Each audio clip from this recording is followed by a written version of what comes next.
Hello friends, welcome back to my channel. If you are new here, my name is Abby and I like to talk about spooky things.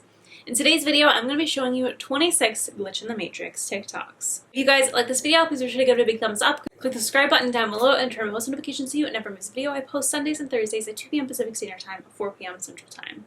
And without further ado, let's get right on into the video.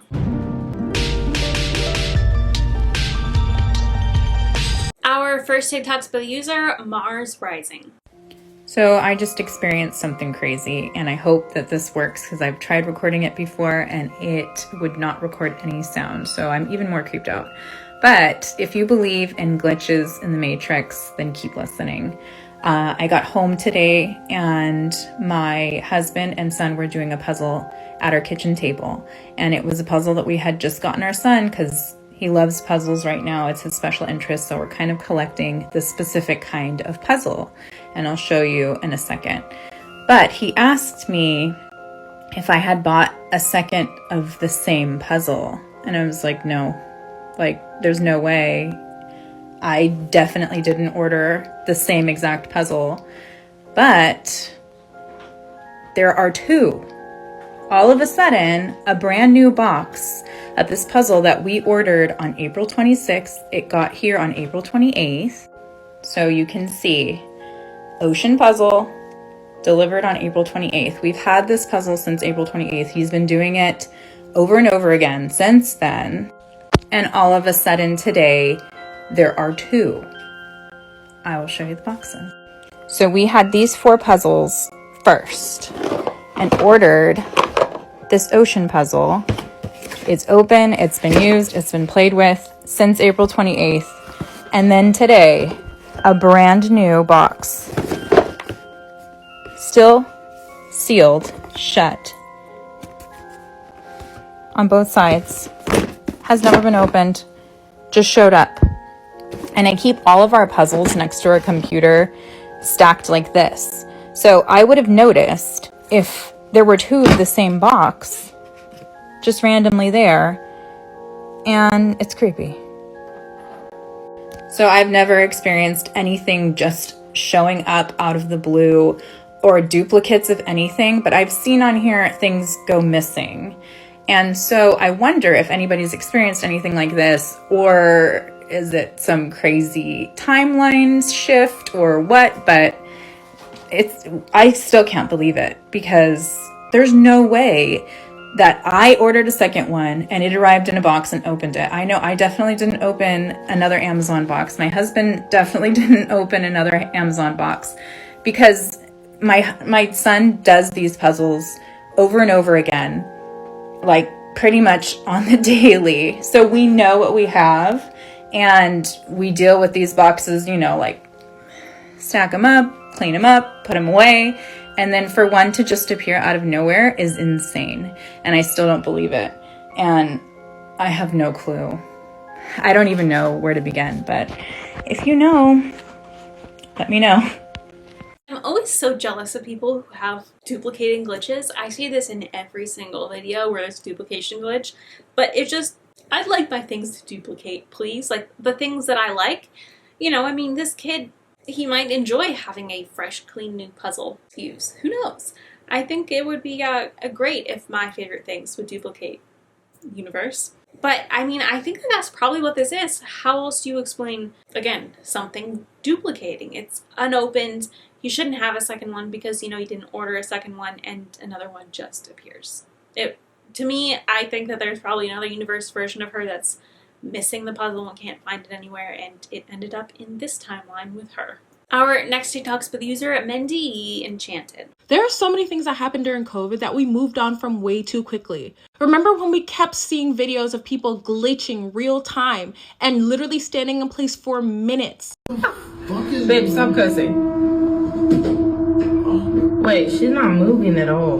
That's what I'm saying. What is going on? And after a few minutes of her just standing there motionless, people started walking over because they were concerned. It didn't make sense why she wasn't moving. Look, is no one seeing this?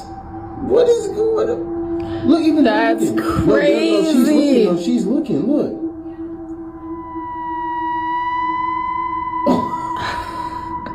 And there were were multiple angles of this video of the woman literally not moving. Nothing about her was moving. Nothing about her was spasming. She just glitched. And I saw other videos of this. Do you guys remember seeing this? Because there are a bunch of other things I keep asking if people remember from COVID, and people aren't remembering anything, and we're not able to find videos anymore. I low-key feel like COVID was a fever dream that majority of people don't remember. I don't know what to call it, because I don't know what category it falls under, but COVID was a very weird time. And I don't know, there was just a lot of things that didn't really make sense. Like, the world just felt weird. I mean, it could be because the world was shut down and we were going through something that none of us have ever gone through before, but the world felt very weird. And I can't believe how long it's been. It's insane. I look back and I'm like, I cannot believe we all went through that. I can't believe we all experienced that. And also, I can't believe that it's been so long since that happened. I don't know. I do recall seeing a lot of glitch in the Matrix things back then. And there's a lot of things that like just I seem to remember that never happened. It seems like a very weird time, and maybe some kind of timelines were, I don't know, crashing into each other, or I don't know, like a scratch CD or something like that. I don't even know how to put it into words, but when I saw this TikTok, I was like, yeah, there was something weird about that time, for sure. I mean, there's the obvious weird, but I think there's an underlying weird that we all blew past because of the obvious weird that we were dealing with. So cool. Our next TikTok is with the user leara.alizaa. So I think I experienced a time lapse, a time loop, a time warp yesterday in North Carolina. And I'm aware that everything I'm about to say is going to sound very weird and insane, but I cannot quit thinking about it, and I just need to tell somebody because I don't know what to make of this. So I am driving yesterday, just getting to North Carolina. I'm on I-95, and there's a lot of traffic. It's not really bumper to bumper, but it's getting there, whatever. And suddenly, right in front of me, we're going though, like we're moving. This red car slams on their brakes, like bad, and I'm right behind them. And so now, keep in mind, everything I'm about to say, this is happening in like split seconds, but like it's gonna sound like it was longer. But obviously, you have to make quick decisions when you're driving. So they slam on their brakes, and I went to jump over to the left lane. There's a tractor trailer. So I jumped over to the right because there was a small little space, and I felt really bad, and I paid attention because I kind of cut off this white truck. And I felt bad, so I kind of did one of these like sorry, like in my rear view mirror. And so I paid attention to the truck. I saw the guy driving the truck. I saw the white truck. Well, then once I was able to get back over, the white truck passed me, and there was a motorcycle behind the white truck, and it had very unique, like, I think they're called saddlebags. Sorry if I'm totally wrong about that, but like it's like little bags on like the back of the motorcycle, and they were very unique looking. And okay, so it stuck out to me. So I keep driving, and at this point it's probably like 15 minutes later, right? I have been looking around a little bit, but like not a ton, but enough to know that none of these vehicles appear to still be around me. And then boom, I swear to you, the same red car slams on their brakes again, right in front of me. It was like they appeared out of thin air, unless I was just really dissociating, which is a possibility, but I did not, I could have sworn there was a black truck in front of me. Boom, red car slams on their brakes. This time I was able to jump over into the left lane because there was no tractor trailer there this time. I jump over to that lane and I look over at the red car because I'm like kind of like trying to see like, are they okay? Like, is it the same person? Like, what the hell just happened?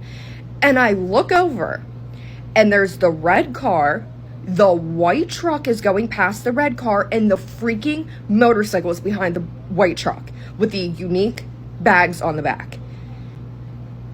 How? Like, I almost pulled over. I'm like, I've got to process this. Now, I guess a lot of you are probably going to say, well, we probably were just all driving together and it just happened again. Like, which, okay, maybe, but how? I mean, the traffic pattern, like, you don't typically on 95 where it's split into like 4 lanes, you're not typically with the same people for very long because everybody's driving like different speeds. One lane's gonna get backed up, one's gonna start to, like, you know what I mean? So is it possible? Yeah. And like, I guess it's the most likely scenario that it just so happened that this car hit their brakes again, and it just so happened that every single same person was around them again. But, like, what are the odds? And I guess there's a possibility, too, that they were all different vehicles this time, but just coincidentally it's also a red car, a white truck, and an interesting motorcycle. But I, like, couldn't comprehend, like, how does that happen? What are the odds? I mean, I think it is very possible that somehow the cars ended up behind her again and she experienced the same thing, because, I mean, traffic is weird. Like, she's saying, you know, like, you lose track of people. She could have lost track of them backwards. She could have been the lane that somehow sped up, and, you know, it's absolutely possible that it's just a weird occurrence that she had the same situation happen twice. Weird things happen in traffic. But, I don't know, maybe it is some kind of a time loop where she was dropped back off at the same place, because had she been further up, maybe she would have gotten into an accident. Maybe instead of slamming on the brakes and swerving because of the red car, she would have actually ran into someone else.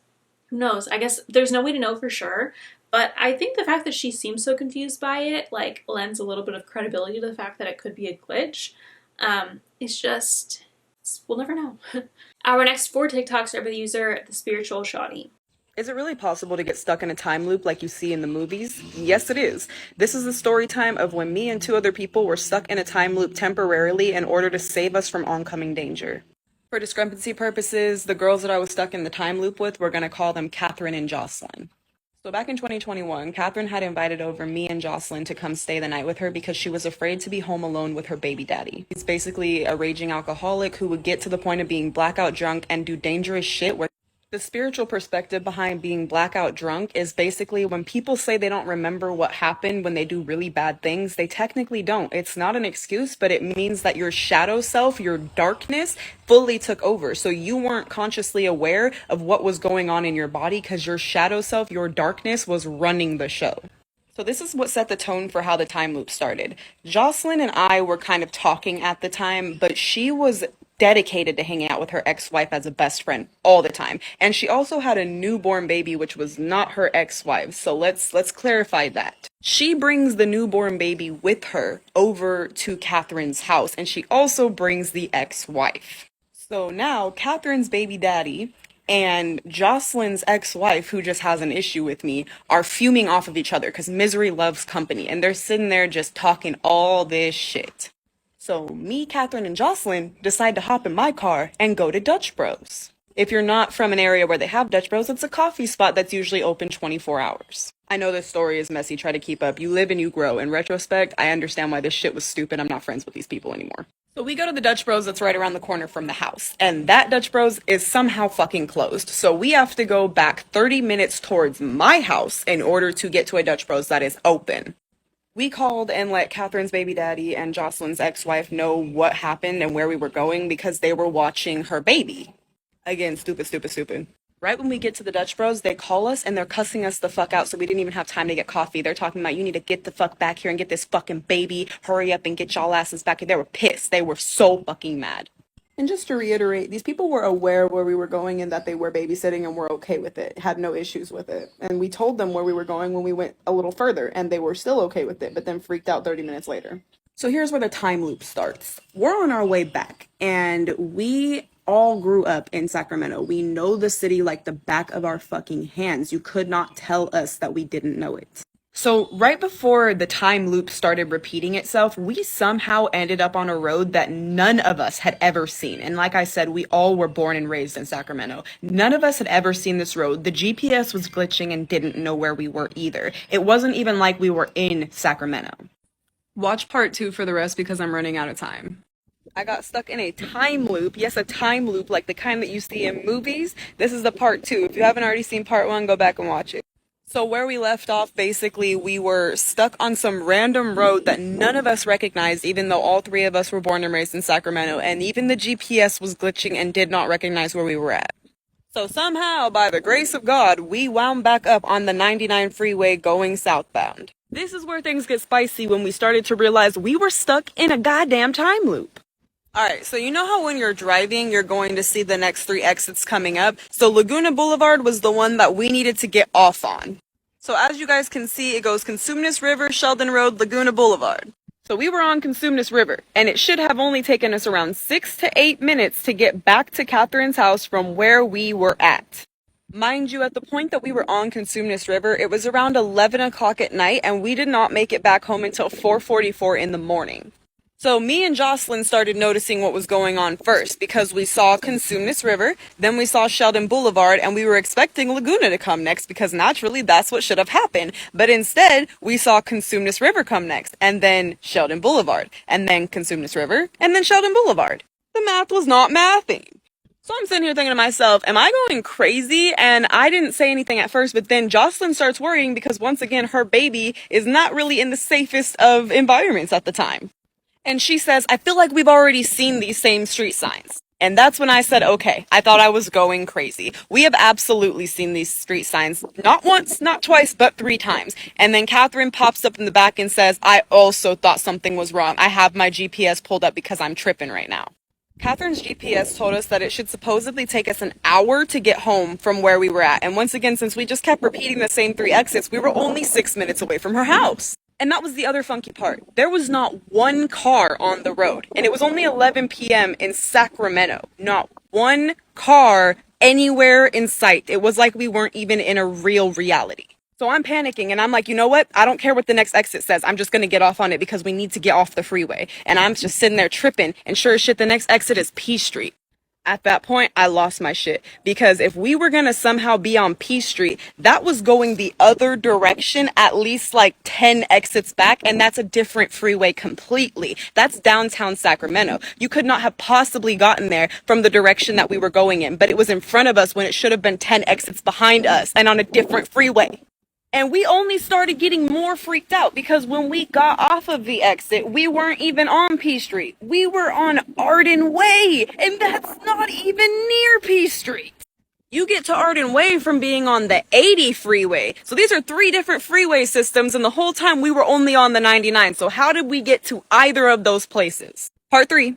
I got stuck in a time loop, like when you see that in movies. Yeah, a real time loop. But this is part 3 of the story. If you haven't seen part 1 and 2, go watch them. So where we left off in part 2, all of the freeway exits were glitching and none of them were making sense. The ones that should have been 10 exits behind us were right in front of us. So we got off on exit P Street, and when we got off, we were on the street Arden Way. None of that made sense because those streets are at least a 15-minute drive away from each other. We pull into the next closest gas station because we just need to fucking regroup. We're all tripping at this point. Jocelyn starts boohoo crying and freaking out because she's like, I'm never going to see my baby again. We should have never left. I can't believe we're stuck. We can't get home. Everyone's freaking out. Jocelyn goes and takes her phone because she wants to call her ex-wife, who's again watching her baby, and let her know what happened. But sure as shit, all of us have no bars, 0 bars. So here we are at around 11:15 at night in the middle of a dead zone with no service in a deserted area that shouldn't be deserted at all, and cannot get home because no matter which direction we drive in, the road in front of us changes to something different. So I don't remember if I mentioned this already, but where I had pulled off on, we basically went to a gas station because I had 1 mile till empty, so we needed gas regardless. When I got gas, the price was $45.45, and me being obsessed with angel numbers, I looked up what it meant. Me not being new to this, I'm aware that when you look up angel numbers, there are tons of different definitions for them, but the one that resonated the most when we first read it, and it was like the first definition we saw, was the one that referred to the partners that we were picking being dangerous and us needing to learn how to escape away from that.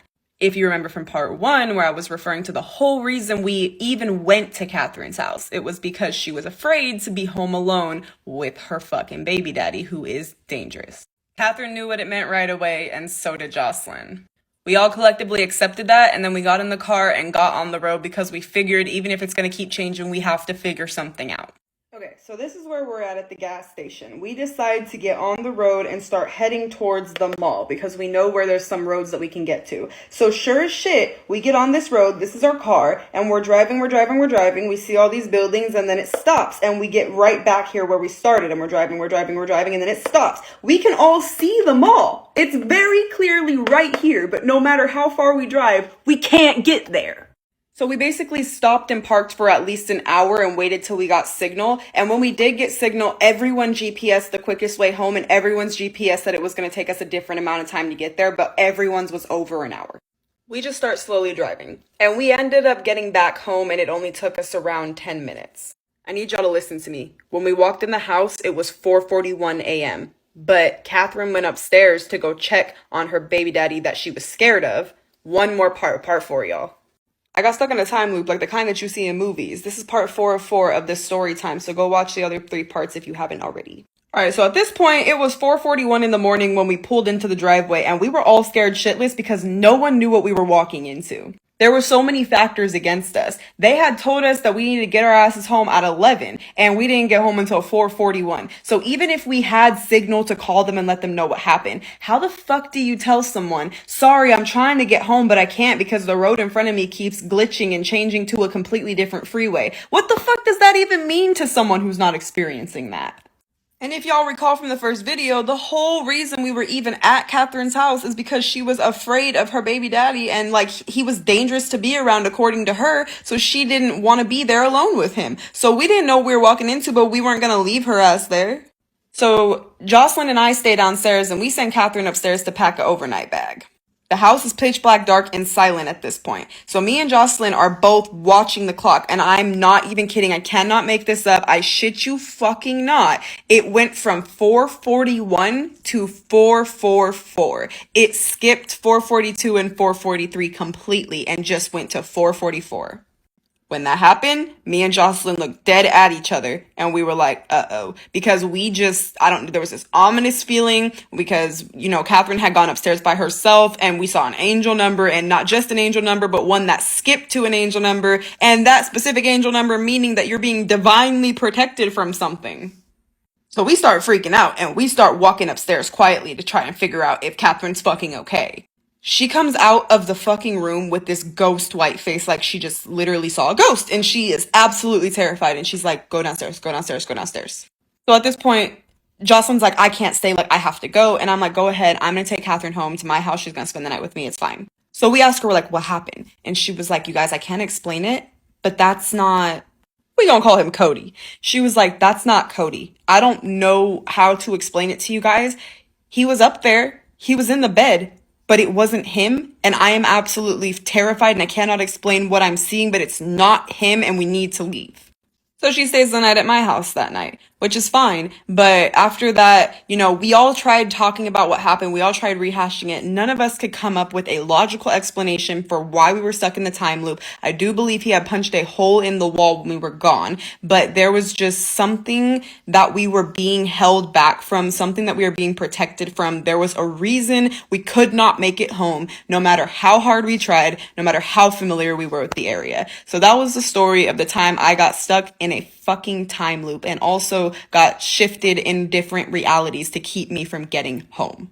I will say I'm a little confused why we left 2 babies/kids with 2 abusive, crazy people. I'm not really understanding that part of this story. I think that was a poor choice. I mean, not I think, that was for certain a poor choice, so I'm a little confused on that aspect of it. And that kind of freaks me out regarding the rest of the story, that it does seem like the universe was trying to prevent them from getting back. It was like they were trying to divert them and make them go a roundabout way and this and that because they weren't supposed to get back at that time. But then it makes me worried because it's like, hello, the kids are there. Again, they left them with bad people. And the universe is trying to protect them from getting back because maybe something bad could happen. But the kids are there. This whole story, it's very weird. On realistic aspects of why would you leave the kids there, but also just the fact that they're they keep driving and they keep driving and they keep driving and they just keep saying the same 2 exits. And then all of a sudden they're on a different highway, 10 exits back. The whole thing makes no sense. I'd think I was losing my mind, and also I'd be, again, panicking, trying to get back to the kids. Granted, I wouldn't have left the kids, but, I would have brought the kids with, but, very weird. It's the fact that there's 3 people to corroborate this whole thing is crazy. And also what's crazier is we've had a very similar story pop up in one of our videos before. I vividly remember a story that is very close to this one happening to someone else. And it's crazy that it's happened twice, where it's on the highway and the highway's changing and they can't get home. So crazy. But again, probably shouldn't leave the kids with scary people. Our next TikTok user, goodcharlottesweb. So do you guys know of or remember those videos where there's like that weird, I don't know, glitch in the Matrix or whatever, where some lady has like a cup that she had from her childhood and she like, I don't know, goes through storage and then finds a duplicate of the same cup? And there was other videos too, but that's the first example I could think of. Sorry, I'm still like shaking. I'm super weirded out right now, but that just happened to me. So I'm doing my daughter's laundry, and this is a jacket that she got as like a hand-me-down from her older cousin, who's like 3 years older than her, from another state. This is never something either me or her dad would ever pick out for her, but it's nice and warm. She's from a cold state, so, you know, this is great. So as I'm putting this up, what the hell? Why is there another one? The exact same tag, the same size. What the hell is going on? I'm just like super weirded out. I don't know what the hell's going on, but that whole thing just happened to me. This is, again, nothing either me or her father would ever have purchased at all naturally. This is from years and years and years ago, from when her cousin was my daughter's age. It's truly weird. Definitely a duplication glitch. And as someone who used to get hand-me-downs from her older cousin, I can tell you, like, it makes sense that you'd notice, because it's like, you have your clothes that you get, and you get your cousin's hand-me-downs that aren't necessarily something that you pick out for yourself, but it's something that you cherish and love because they're hand-me-downs and you've gotten them from your cousin. But it's like, you know which ones are the stuff that you've picked out, and you know which ones are the hand-me-downs, because it's, again, like different styles. So it's something that, like, if it duplicates, you notice, because you're like, I couldn't have gotten two of these. I know this is a hand-me-down, so I know that I didn't go out and buy this. And obviously there wouldn't be two of them. The second one popping up is just crazy, because especially, again, when it's not something that you've bought, it's something that you've gotten from another person, and all of a sudden there's another one, it just doesn't make sense. Our next TikTok's by the user AJ Magnifica 18. Something weird happened. Yep. Okay. Before I can get into what weird happened, I have to tell you the backstory of why this is so freaking weird, okay? Back in like the early 90s, maybe even the late 80s, before I even moved to Michigan, so this is pre-1991, that's how early we're talking, my mom was in the kitchen at our house on the telephone, and this was like a telephone that was on the wall with a long cord that like snaked and whatever, but I digress. She was on the phone in the kitchen, and she had on these big silver like hoopy earrings, not like these are just a weird coincidence that I have those on today, not like these, but she had on these like other thick earrings that she had bought in Arizona on vacation. While she was on the phone, the receiver like knocked one out of her ear and it went flying, and she and I was there too. I was only like 6 or 7 years old, but I distinctly remember this because it's like a core memory. We both heard the earring like clang on the ground. So after she hung up the phone, she went looking for the earring. She never found the earring. There was no grates, anything. We heard it clang. We looked under the cabinets, everything. We even remodeled the kitchen soon thereafter, and the cabinets were torn out, and we never, ever, ever found that earring. The earring evaporated that day. Now, my mother hung on to the mate because I don't know if it was like some feigned like belief that someday she would find this earring. Well, look at the text message that I got from her this morning. Okay, she says, Lon, I'm going crazy. I ask her if that's a new development, being the lovely, wonderful, loving daughter that I am. She goes, stop that. You're going to think I'm crazy. I don't even know what to say. Mom, what? Do you remember the earring? The one that disappeared on Stryker? That's the road that we lived on. I said, yeah. You still have the survivor? And she says, Alana, yes, I've hung on to it forever in my jewelry box, and today I opened it to get earrings, and look, 2 of the same earring. And I go, I'm sorry, what? Are you sure that's the same earring? You aren't mistaking it for, mistaking a new pair for the one that you lost? Because like, come on. And she replies, I'm certain. I've not bought another pair like this. I bought them in Arizona and they were handmade, and I never found another pair like this. It's truly as if the earrings were copied. Okay, pause to look at this. Look at these 2 earrings. I know one's a little slightly janked up, but like even look at the posts. They're bent the exact same way. And these are like hammered metal, so they're like hand formed with little divots. And she writes, they're the exact shape. And I'm like, yeah, that's bizarre. Look around though and make sure it's not another pair. It is not. I already did that. This is absolutely the pair that I have been missing in the mate of for like 35 years. And I'm just putting the picture up again here so you can just look at them, because it's like the same earring. It's the same, it's bizarre. This is bizarre. Look at the top here, like here and here. I know they're at a different angle, but they have the same like divot marks in them. And I just need an explanation on how this earring magically appeared after being lost for this long in my mom's jewelry box. I don't understand, but of course. Those earrings are really cute. I'm thinking like I want to get myself a pair, but then I'm thinking they're probably sterling silver, and I can't wear sterling silver. I need titanium, otherwise my ears lose their minds. That's neither here nor there. I'd be really bummed about losing such a cute earring, like, because earrings are something you need two of. I mean, for the most part, like, I have plenty of random piercings, and I only have one jewelry that goes in that hole, but you know, when it's a bottom hole piercing, you need two of them. So I'd be really bummed if I had something that cute and I lost it. But then all these years later, to just magically find it again, like, that's crazy. It's something that it's like a notable enough experience where when she texts her daughter remembers it. She's like, yeah, I remember that because it was so weird. I remember those earrings. And then all of a sudden, it's just back. Like, where has it been this whole time? Where has it been, and how did it just randomly appear again? It's mind-blowing to me, honestly. Our next TikTok producer, Tiffany Krista, won. I am here to tell everyone about my glitch in the matrix story. I have found a page with this woman who tells other people's glitch in the matrix stories, and I've tried telling this before, and every time I try telling it, like to social media, the video won't upload or it gets deleted. So we'll see if this will happen. And I didn't tell anybody this story about what happened to me until probably like 15, 20 years after it happened, just due to the fact that I thought I was absolutely crazy and because it freaked me out so much. So I was about 16, 17 years old. I was in high school and I was going to this program called Skill Center. I live in Michigan, and it was a like college prep courses you could take.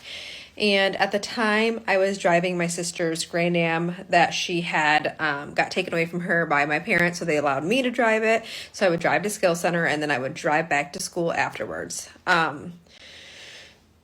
Okay, so with that being said, every day when I left Skill Center, driving back, sometimes I was alone, sometimes I take other students with me, but this day I was alone. I'd always blare my music as soon as I turned out of the parking lot. So you would go left out of the parking lot onto this main road that kind of took you all the way back 2 cities over to where my school was. So I pull out to go left, and I always, at that age, I was a bad driver. Like, I was a horrible driver. I was in 13 accidents in like a year, and I count like parking lot accidents as well, or just hitting random things or stuff like that. So I was horrible driver. I had my first speeding ticket like weeks prior, an 88 and a 55, and then I got another speeding ticket like right after that. Then I got a hit and run. Like, this is how bad of a driver I was. So I just want you to keep this in mind. I was a horrible driver. I did not care. I was a teenager with a license and a foot on the gas pedal. So I literally remember turning on the radio, and I turned on, I connected my MP3 player, and I started playing Marilyn Manson's, I think it was called This Is the Good Shit, or whatever that song's called. However, this is just like my recollection of the story of what happened. So I'm blasting that on my radio, and I whip out of there on a left turn, and instantly, like, it's a Grand Am, so I don't know how fast I got up to speed, but I know I was speeding. Like, within 10 seconds, I was probably going like 50 something miles per hour, and probably maybe like a quarter mile or a half a mile from the Skill Center, the little college campus we were on, turning left about a quarter to a half a mile out from that is the first light. Like, there's an actual 4-way stop there, and there's a light. And so I pull out, and I'm sitting there playing with my MP3 player and the radio, not paying attention, because what teenagers do when they get their license. And once I'm done, I look up, and I see a car that just stopped. I see like a car and the car in front of that car, and they're hard braking. And I'm probably maybe like maybe 10, 15 feet from this car going 55. Like, I'm probably faster. Like, I'm coming to rear end. I'm about to rear end them. Like, I know I'm going to hit them. In my mind, in that millisecond, I'm like, oh shit, I'm about to get in the worst accident of my life. I didn't have my seatbelt on. I immediately like look to the left to see if there's somebody in the other lane so I can go around the vehicles, and I can't. Like, I'm shaking talking about this because it just freaks me out to this day. No one, there's someone in the left lane, so I cannot go around them. to the right of me is there was a ditch, but there's all these signs in the ditch, and then there's a store. There's like a building right here, so there's no turning my wheel to the right and hoping that, and there's some trees right there, so there's no hoping that I can go down and not hit a sign or something else. So, and I don't have time. Like, I don't have time to whip my wheel. I don't have time to make a decision. Literally, I see this at the corner of my eye, that over there, and I know that I'm gonna hit this car. So the only thing that I can reasonably think to do is just close my eyes, because I'm like, this is it. Like, I'm gonna die. Like, I'm gonna get seriously injured. I have no seatbelt on. I'm about to run my car into the back of this other car. So I remember just gripping the steering wheel, and I just closed my eyes as hard as I could, and I hit the brakes as hard as I could, because I'm like, please just let me stop in time, knowing I'm not gonna stop in time. Like, I've been in so many accidents. Like, I know what happens. I'm a horrible driver. So I hit the brakes and I closed my eyes like this, and I have my eyes closed for like 5 seconds, and nothing happens. Nothing. Like, absolutely nothing. And so I keep them closed. I'm like, and in my head, I'm thinking, am I alive? Am I dead? Like, am I dead? Did I hit this car and just on impact? Is this it? I'm like, there's nothing. I could still feel my body. I still feel my foot on the brake. I hear nothing. I hear cars still passing, but I don't like hear the sounds of crashing. So I open my eyes, and I shit you not, I'm sitting at the four-way, the light. There's no one there. It's just me, my car. I look in my rear view, there's cars behind me, but I'm sitting there at the light. The car I was about to hit, it's gone. There's nobody in the other lane. It's a red light. There's cars going this way, but no cars going this way. And I just start crying because I'm freaking out. I'm like, what just happened? Like, I don't know if I switched timelines that day. I don't know if I died that day. I know that sounds crazy, but like, in my young, impressionable mind, I could not make sense of what happened for weeks. Like, when I tell you I did tell a soul, I went into like this kind of like, I went into this weird place in my head where I thought I was in hell. I was like, I am in hell. I died and I went to hell. So I convinced myself every little sign around me, like, that I wasn't alive. And it's crazy, because for years I've thought about this, and I've told my spouse, like, obviously I told my wife. I don't think I even told my boyfriend at the time back then, because like we had been together for so long, but I still was so freaked out. I'm like, who's gonna believe me? Who's gonna believe me that like I closed my eyes, and when I came to, it was gone. I just remember driving from that day on, like, since that happened, I never drove like that again. I never sped. People to this day call me a granny driver. They say, Tiffany, you drive so slow. And even like when I stopped and I opened my eyes, like, my radio was off. Like, the song was no longer playing. I didn't turn it back on. I just drove to school. I didn't tell anybody. And from that day, like, my driving record has been perfect. Like, shaking telling this because it freaks me out so much. And I have no explanation for it. I don't know who, why, or what saved me that day, but that's the only link I can think of. Like, when I've told this story before, like most recently when I finally started telling the story, I'm like, I don't know if like God saved me, like if it wasn't my time, but like, it's just crazy. Like, I know that's the story. I don't think there's anything else to add. I think about it all the time. I'm like, and there's other times in my life where I have unexplained stories, but that one to me really stuck out because, you know, I was 17 years old, and it's just like, what happened that day? Like, nobody saw anything. And the crazy part is somebody very, very close to me at that intersection, probably less than like 10 years ago, actually died there and came back to life at that same intersection. So it's just crazy. I don't know, maybe I should go visit the intersection and maybe I shouldn't actually. I don't know if that's a good idea, but yeah, I'm going to stop rambling on just because it was nerve-wracking to talk about that. So that's it. That's my glitch in the matrix. I hope you enjoy. First of all, I think safe driving is always important. Second of all, I definitely think there was a glitch. I think maybe she had a crash and died in one timeline and her current self jumped to a new timeline. Maybe she never crashed. Maybe somehow, I don't know, timelines switched and the universe used it as a lesson because they knew that this would be the last time she'd drive recklessly. That they just needed to kick her in the butt and then she'd be well-rounded and a safe driver. I mean, that would absolutely be a horrifying experience that would sit with someone forever. And it seems like she was just a teenager who needed that lesson to be like, hey, seriously, you need to drive safer. Because, you know, when you're driving, you're not only risking your life, you're risking the lives of others in cars around you, pedestrians, and this will come up later in the video as well. But yeah, I really do think that there was absolutely some kind of glitch, whether or not she passed in one timeline and then her consciousness traveled to another timeline, or she just completely jumped timelines to avoid the crash and the universe like gave her a little pass and a lesson. We'll probably never know, but yeah, safe driving is very important. Our next TikTok with these are kelseaec. A friend who said that we could call him Andy sent us an email, and he says that he is 100% sure that he and we are living in a simulation. And he says that he feels this way because there is one particular character who has repeated consistently throughout his life. He said it started when he was about 7 years old, and he's now 47. And he says that this person is a filler character. There's no backstory. There's no in-depth relationship that he is going to have with this person. It's an extra at the gas station. It's a cashier. It's a waitress. It's a bartender. It's just someone who you're never going to know on a personal, deep level.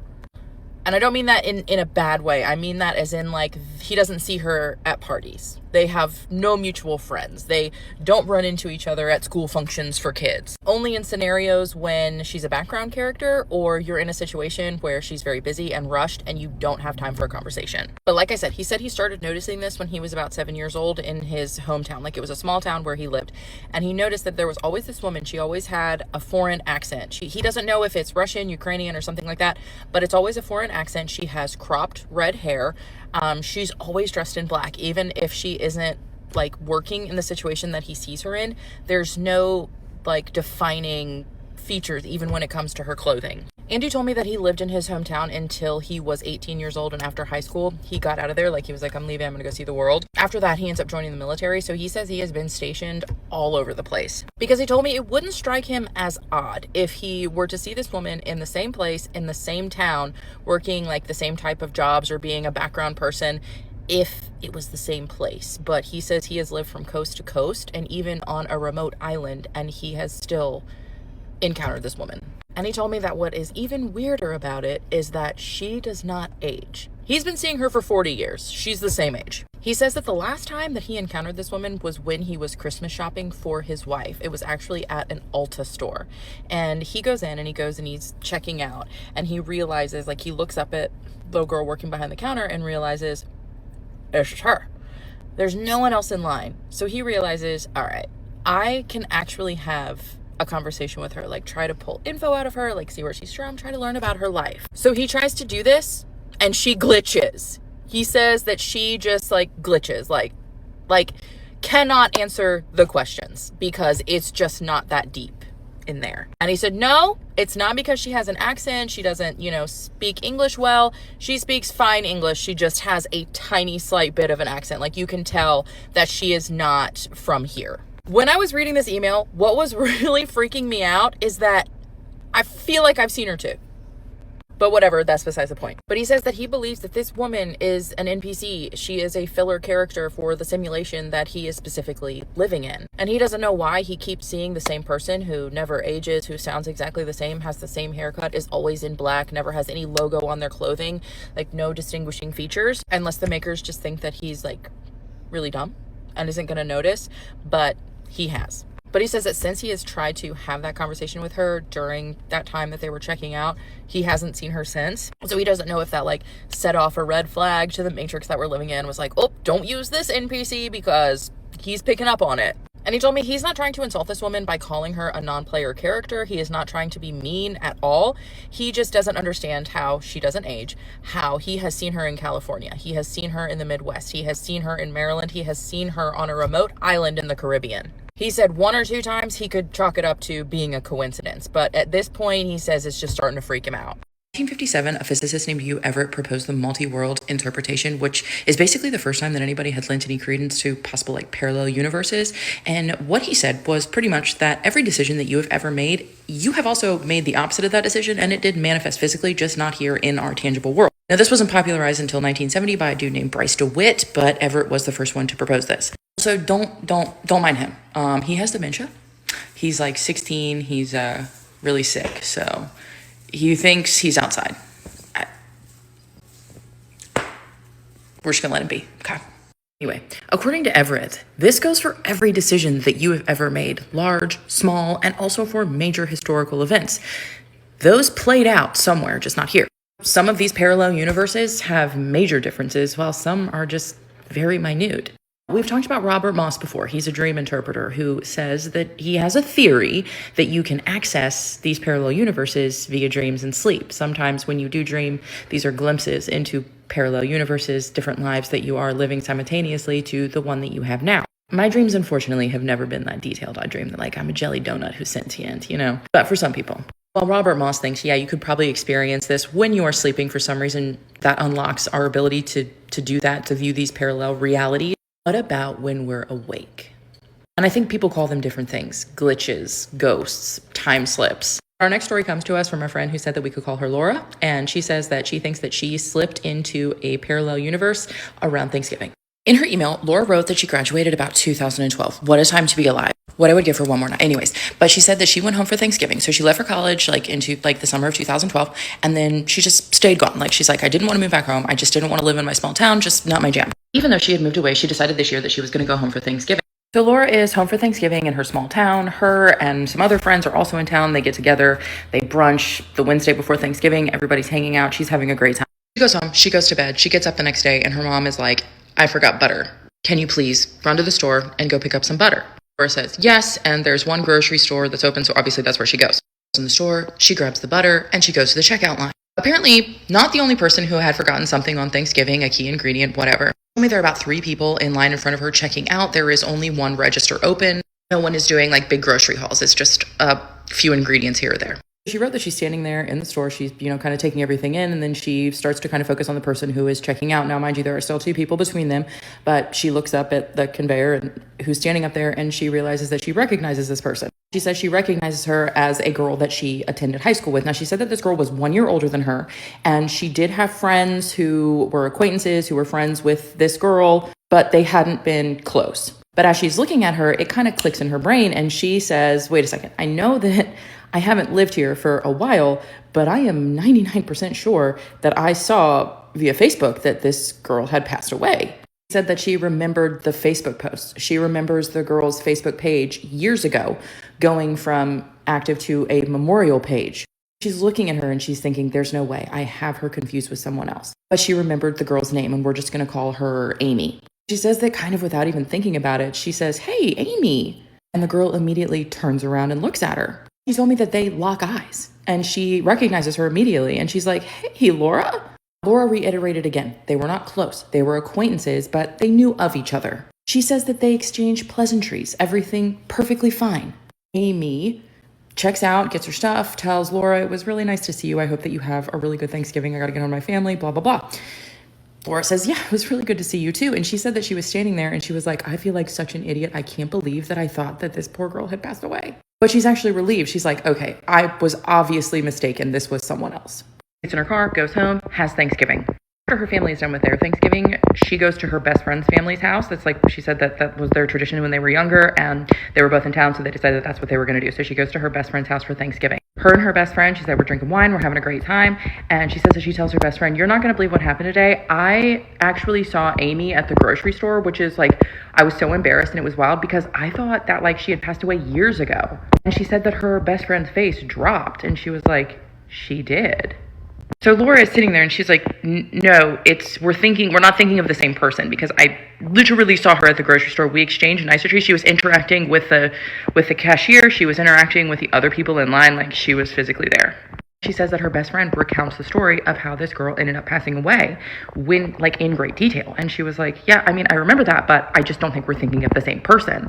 She tells her best friend, she's like, look, I'm going to pull her up on Facebook and I'm going to show you who I'm talking about and show you that we're not thinking of the same person and I was really mistaken. She goes to pull up the girl's Facebook page, pulls it up. It's a memorial page. Amy had been gone for about 8 years at that point. At this point, Laura says that she just like kind of throws her phone and she's shaking, and her best friend is like, it's okay. I think you probably just saw someone maybe who looks like her.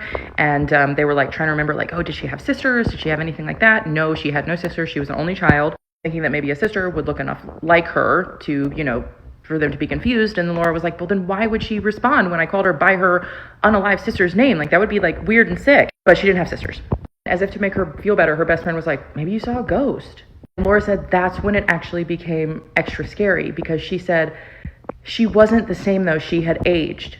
She had aged as I had aged progressively. Like she did not look like she was stuck within that same age. Like she looked like she had a life. She was going home to her family. Next thing they know, her best friend is pulling out yearbooks. She's pulling out yearbooks to look and see if there is anyone who they went to high school with who has the same name who kind of looks like this girl. But Laura said that she knew that this wasn't going to happen because this girl looked very distinct. She said, the most beautiful set of green eyes. She said that they were green eyes and they were kind of like rimmed with gold and like very dark flecks through them. And it's something that she had always remembered about her, even though they weren't close and they were acquaintances. She said that her eyes were always just so piercing, and she just doesn't think that that could be duplicated. But they went through the yearbook. They looked for anybody who it could possibly be. Small town, she said, couldn't find anyone. Laura, who was not to be deterred and was bound to get to the bottom of this mystery, decides, you know what, tomorrow I'm going back to that grocery store because I'm going to find that cashier and I'm going to ask her if she saw her. I'm going to ask if they have cameras. I'm going to figure out who this person was. Laura goes back to the grocery store. That cashier is not working that day after Thanksgiving. She's in town for 3 more days. She goes back the next day, not working. Goes back her last day there. Finally, she finds the cashier. She goes up to her and she's like, hey, I was in here on Thanksgiving Day and I bought butter. There was a girl in line in front of me and I'm trying to find her. I just wanted to kind of get together with her before, I left. And I was just wondering, did you happen to catch her last name, like on the credit card that she paid with? I think she's been married since I've, moved away. I don't know. She says that the cashier looks at her and she's like, hey, sweetie, I can't just like give out that type of information. So I'm really sorry. And I do hope that you find your friend, but I just can't tell you that kind of stuff. And honestly, good on the cashier, because I think that's what we would all appreciate. Like, imagine if she was like, didn't have good intentions. Laura said that she was just like, okay, that's totally fine. Thank you. She's about to walk out the door. The cashier says, hey, you're saying that you were in here on Thanksgiving Day? Laura turns around and she was like, yeah, and I got butter. That's like the only thing that I needed. Cashier asks her, what time did you come in? Laura says, about like 1:30. Cashier says, you weren't here because we closed at 11. We were only open from 8 to 11. Not wanting this woman to think that she's crazy, Laura just says, I must be mistaken. I'm so sorry. And the cashier says, it's fine. No worries. Laura goes to her car, gets on her banking app. She had paid with her debit card. She's going to prove that she was there and she bought the butter at 1:30 in the afternoon on Thanksgiving. Scrolling through all of her transactions, the processing transactions, the clear transactions. Nothing. She goes home. She finds her mom. She's like, Mom, you sent me to get butter on Thanksgiving. Correct. Her mom says, correct. And she says, and I returned with the butter. Correct. And her mom says, yes. At this point, Laura is like, where's the box? Her mom's like, I threw it out. What is happening? Laura doesn't want to tell her mom. She doesn't want to tell anybody else. And she's just like, nothing. It's fine. I just like a rebate or something. I don't know. At this point, Laura says that she decides that she's just going to push this down because she doesn't want to tell anyone else about this. She's thinking she is having some sort of a mental slip. Does not tell her mom. She does not tell anyone in her family. She calls her best friend and she tells her like, oh, I figured it out. It was someone else I had, I was confused. Like, please, like, don't spread this story. Like, let's not tell anyone about this. And her friend's like, yeah, of course. But Laura said that she has spent every moment since Thanksgiving thinking about this girl who she knows that she saw in this grocery store that supposedly was not actually open on Thanksgiving, even though she knows that she went there and bought this butter at 1:30, even though it closed at 11. She has checked her records on her banking for her debit card. Nothing. She has checked her other cards to see if maybe she pulled out a different one and thought that it was her debit card. Nothing showing that this transaction happened. The only proof that she had that this happened that day was the fact that her mom said, yeah, you came home with the butter. Laura said, I didn't see a ghost. I don't know what happened. The only thing that I can think is that I somehow slipped into a parallel reality where this girl never passed away. Laura will be reading the comments, but she wants to remain anonymous. She does not want this story to get out or reach like the girl's family or anything like that, which is completely understandable. And I respect that a lot. So she'll see the comments, but she won't be responding. I know what you guys think about that, and have a wonderful day. I don't know how much I buy into the whole, like, we're in a video game type of a thing. I don't think that's the case at all. I do obviously believe in different timelines, and I believe that we're constantly switching timelines even when we're not aware of it. But I I don't think that there's like really characters in a video game. So I don't think that other people are necessarily like NPCs in our life. I've never personally experienced that, but it is interesting that this guy's having this experience. And, you know, it was notable enough that he decided to finally make contact with this woman and then tell the story for us. So I don't really have a good explanation for it because, again, I don't believe in the whole, like, we're being controlled or we're in a video game and there's, like a bunch of big people, like, watching over us and we're just characters. I don't think that that's the case. I don't think that we're, like, in a simulation. I don't really buy into that. But I think it's an interesting concept, and I like hearing people talk about it because it's just, you know, it's interesting to hear other people's theories and stuff like that. You know, it makes me wonder why he's running into this woman so much. Maybe it's some kind of CIA thing. Who knows? I don't know. I really have no idea. I have no explanation for this. As for the second story, I guess it seems like she must have switched timelines to one where this girl didn't pass. I mean, she responded to the name Amy, which obviously is not her real name for privacy reasons, but she responded to her name. She knew this girl. I don't know how else you explain it. It's so weird. So weird. Like, I genuinely, my mouth was like hanging open when I was listening to this because I don't know how to explain it. It is incredibly weird. It'd be one thing if, like, we've heard these stories before where it's like you swear someone's passed and then all of a sudden you find out that they didn't, but it was like a very memorable time when they passed, and you swear it happened, but it turns out it didn't. But this is like the opposite. It's like she was like, okay, maybe I was mistaken, and it turns out she wasn't, but then she saw this girl who was dead. Crazy story. She must have jumped timelines. That's the only thing that I can think of, and then she jumped back. I don't know. The store being closed and there being no record of her purchasing on her debit card makes it even crazier, but she somehow still ended up with the butter. Weird. Our next TikTok spell user, spiritsis. I have a crazy glitch in the Matrix story I've been wanting to share. When I was 16, I started to become a little more open with some of my friends about my psychic medium abilities. And one of them suggested we go to this very famously haunted place in my hometown that is a bridge over railroad tracks where a lot of teens in the 70s jumped and hurt themselves. At this point, I'd already dabbled in paranormal stuff, but I was a little hesitant about the idea, but I still went through with it because hashtag peer pressure. I go to the bridge and instantly it's just like bad juju.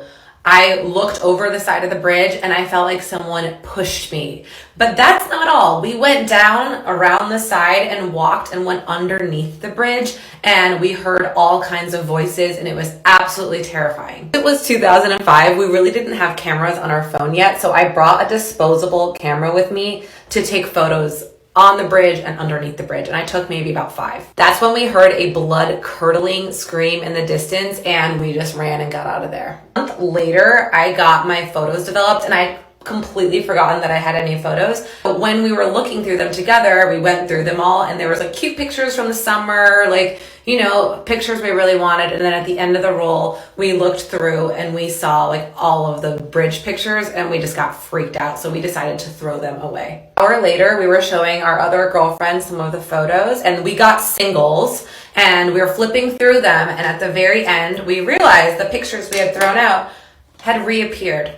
What was even crazier is when we were going through the photos showing our other friend, all of the pictures had doubled. So we just had singles, and then all of a sudden we're looking at doubles of each photo. So we're picking up the photos, looking at the backs. We're like, oh, it must have developed doubles instead of singles, because it kind of felt heavy and sticky. So we're thinking maybe they stuck together, and the first time we went through the photos, it was just a single or a double that had like attached to one another. So my girlfriend, because she used to work at the Rite Aid, was like, you know what, there's one way to solve this. Let's go back and talk to the person who developed our photos, and I can look at the machine and see what happened. Literally standing there beside the machine, and we're looking at it, and it says single. And we're like, is it possible that maybe something happened where it just developed doubles? And he's like, that's never happened since we had this machine, but it's possible. And by the way, these pictures were like, had orbs in them, had weird foggy mist. It was creepy. So she throws it away again. And yet again, these photos are literally doubling in my hand. I could feel them. They were super thick and they just kept on getting bigger and bigger. And my friend, who's a super skeptic, she was driving the car and she just started like screaming. She was like, what the hell is going on? And I just told her, we need to go back to your house and regroup. Having a single go to a double was not that big of a deal at that point, but having a single all of a sudden turn into a triple or a quadruple was unheard of. We go back to our house and we lay out all of the photos. Like I have this stack in my hand and we sit down and I'm like, okay, one by one, I'm going to go through every single photo, and once it doubles, I'm going to stack it on top of the other doubles. We can count how many copies of the photos we have. The first photos that were like cute photos of all of us girls, and I lay them out, and then I get to the last 5 and they are the bridge photos. And so far so good. The bridge photos had 7 copies now. Only the bridge photos, not the other photos that I had. I'm not even exaggerating. And to this day, we have no clue how a photo went from a single to having 7 copies. And my friend and I threw away the photos and we never talked about it ever again. If you want to hear more Glitch in the Matrix story, head over to my podcast, Psychic Scoop. So that shouldn't happen. There's no reason that photos should be duplicating in her hand. Her saying that she can feel the stack like getting bigger is crazy to me. I feel like normally these things happen like when our back is turned and we're not looking, not while we're physically holding on to something and the stack is growing. That would blow my mind. You know what's really weird? I realized I haven't heard a plane in a while. I think I used to hear planes a lot. I haven't heard a plane in a long time. I wonder if that has something to do with winter. I don't know. Maybe it's like a summer only thing. But that just really freaked me out because I was like, I haven't heard a plane in a long time. Anyway, I mean, the fact that it freaked them out enough that they went to go and investigate and see if it was possible that there was a duplicate copy or something like that says a lot, I think. And then also the fact that after that, it still kept growing is pretty crazy. Our next 2 TikToks are these are biggsdiamond. So yeah, look, I promise, I believe that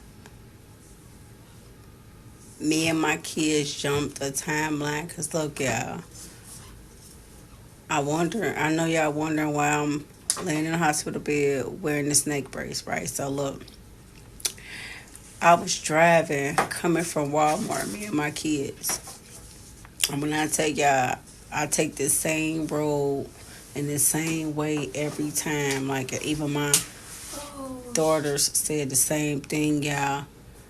I looked down at my phone, and my daughter, she was already on her phone, playing her game or whatever she was doing on her cell phone. But I looked down, y'all, at my phone. I wasn't even looking down that long. I cannot make this up, y'all. I had looked down at my phone. I can't even really remember what I looked down at my phone to do. So I don't even know if it's I jumped the timeline or went in a different dimension or what it was. But look, y'all, I looked down at my phone. I kid y'all not. When I look back up from looking at my phone, me and my kids was somewhere else, y'all. I cannot make this shit up. I don't even know what to call it right now. I don't even know what it is right now. I'm still in the shock, right? So look, y'all, when I look up, me and my kids, when I look up first. And the first thing I say is, where the fuck am I at? Like, I didn't even recognize where I was at. I was not where I was just at before I looked at my phone, y'all. I promise y'all, I was somewhere else. Like, I can't even breathe right now. It's, like, really freaking me out, right? So, look, when my kids heard me say it, like, because that's how much of a shock I was. Like, I was self-talking, but I was out loud. I'm like, man, what the fuck? Where the fuck am I at? Where's we at? Like, so my kids heard me and they look up. Soon as my kids look up, they say the same shit like, mama, where are we at? We was not just right here. Like, we was not just right here where we at. Like, we don't even know where we at. How do we even get right here? So look, y'all, I turn my GPS on and I pull somewhere to the bus. I turned my GPS on, y'all.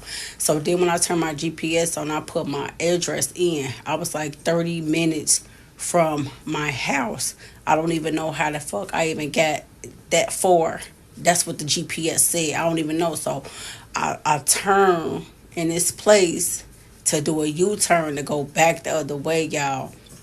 When I tell y'all, when I pull out of this place to go back the other way and I come to a stop, while I'm sitting at a stop trying to make a left turn, a car slammed into the back of me hard as fuck, y'all. I cannot kid y'all. This is why I'm in the hospital right now with this neck brace. Like, my kids are getting checked out. They in the other room.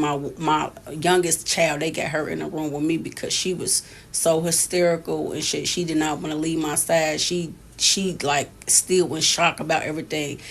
Y'all, if somebody can tell me what the fuck was that, how did it happen, because I'm not even understanding. Like, I don't know if it's called a timeline jump, a dimension jump.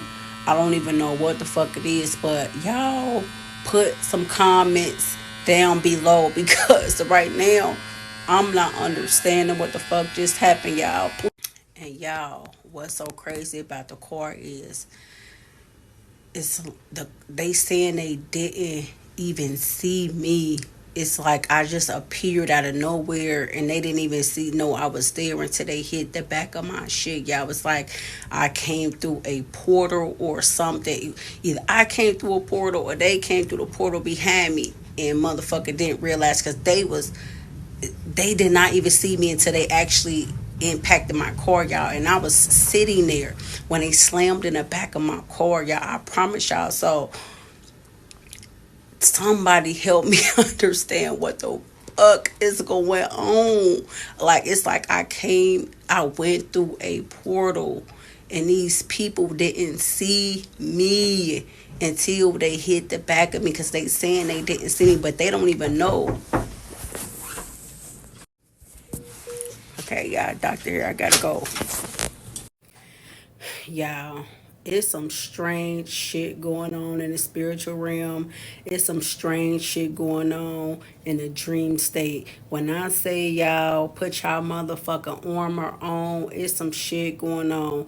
This is why I am here right now in the hospital. I done brought some shit from my dream to my 3D reality, and I'm getting checked the fuck out right now. And when I tell y'all, it's been crazy shit going on in my dreams for a minute now, like vivid shit, me getting chased like by agents and motherfuckers trying to give me shit and harm me and do all types of shit to me in my motherfucking dream state. Now, last night in my dreams, I couldn't understand all what was going on. It was so many different things that I was doing that was happening to me in my motherfucking dreams, y'all. But all I know, when I woke up, the same injury and shit that happened to me in my dreams was literally in my 3D reality when I woke up, y'all. And it's freaking me the fuck out. I'm telling y'all.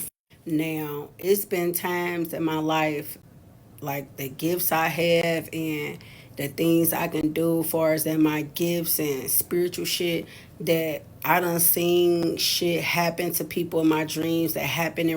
I done had shit happen to me in my dreams with, like, for instance, my thumb. One time in my dreams, my thumb, I had hurt my thumb in my dreams and my thumb became swollen and green.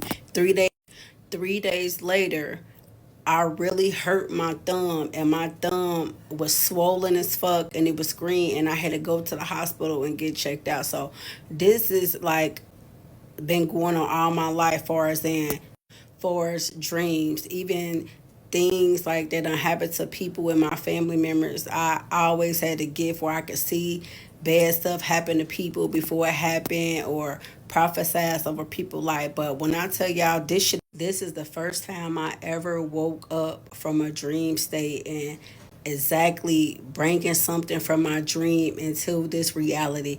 I don't know, can y'all tag somebody that know about dreams? I got gifts, but when it comes to dreams, I'm really not too got too much knowledge about dreams. I'm still learning about dreams, but y'all tag somebody who know about dreams. Tag somebody who y'all know that brought shit from their dreams into their reality.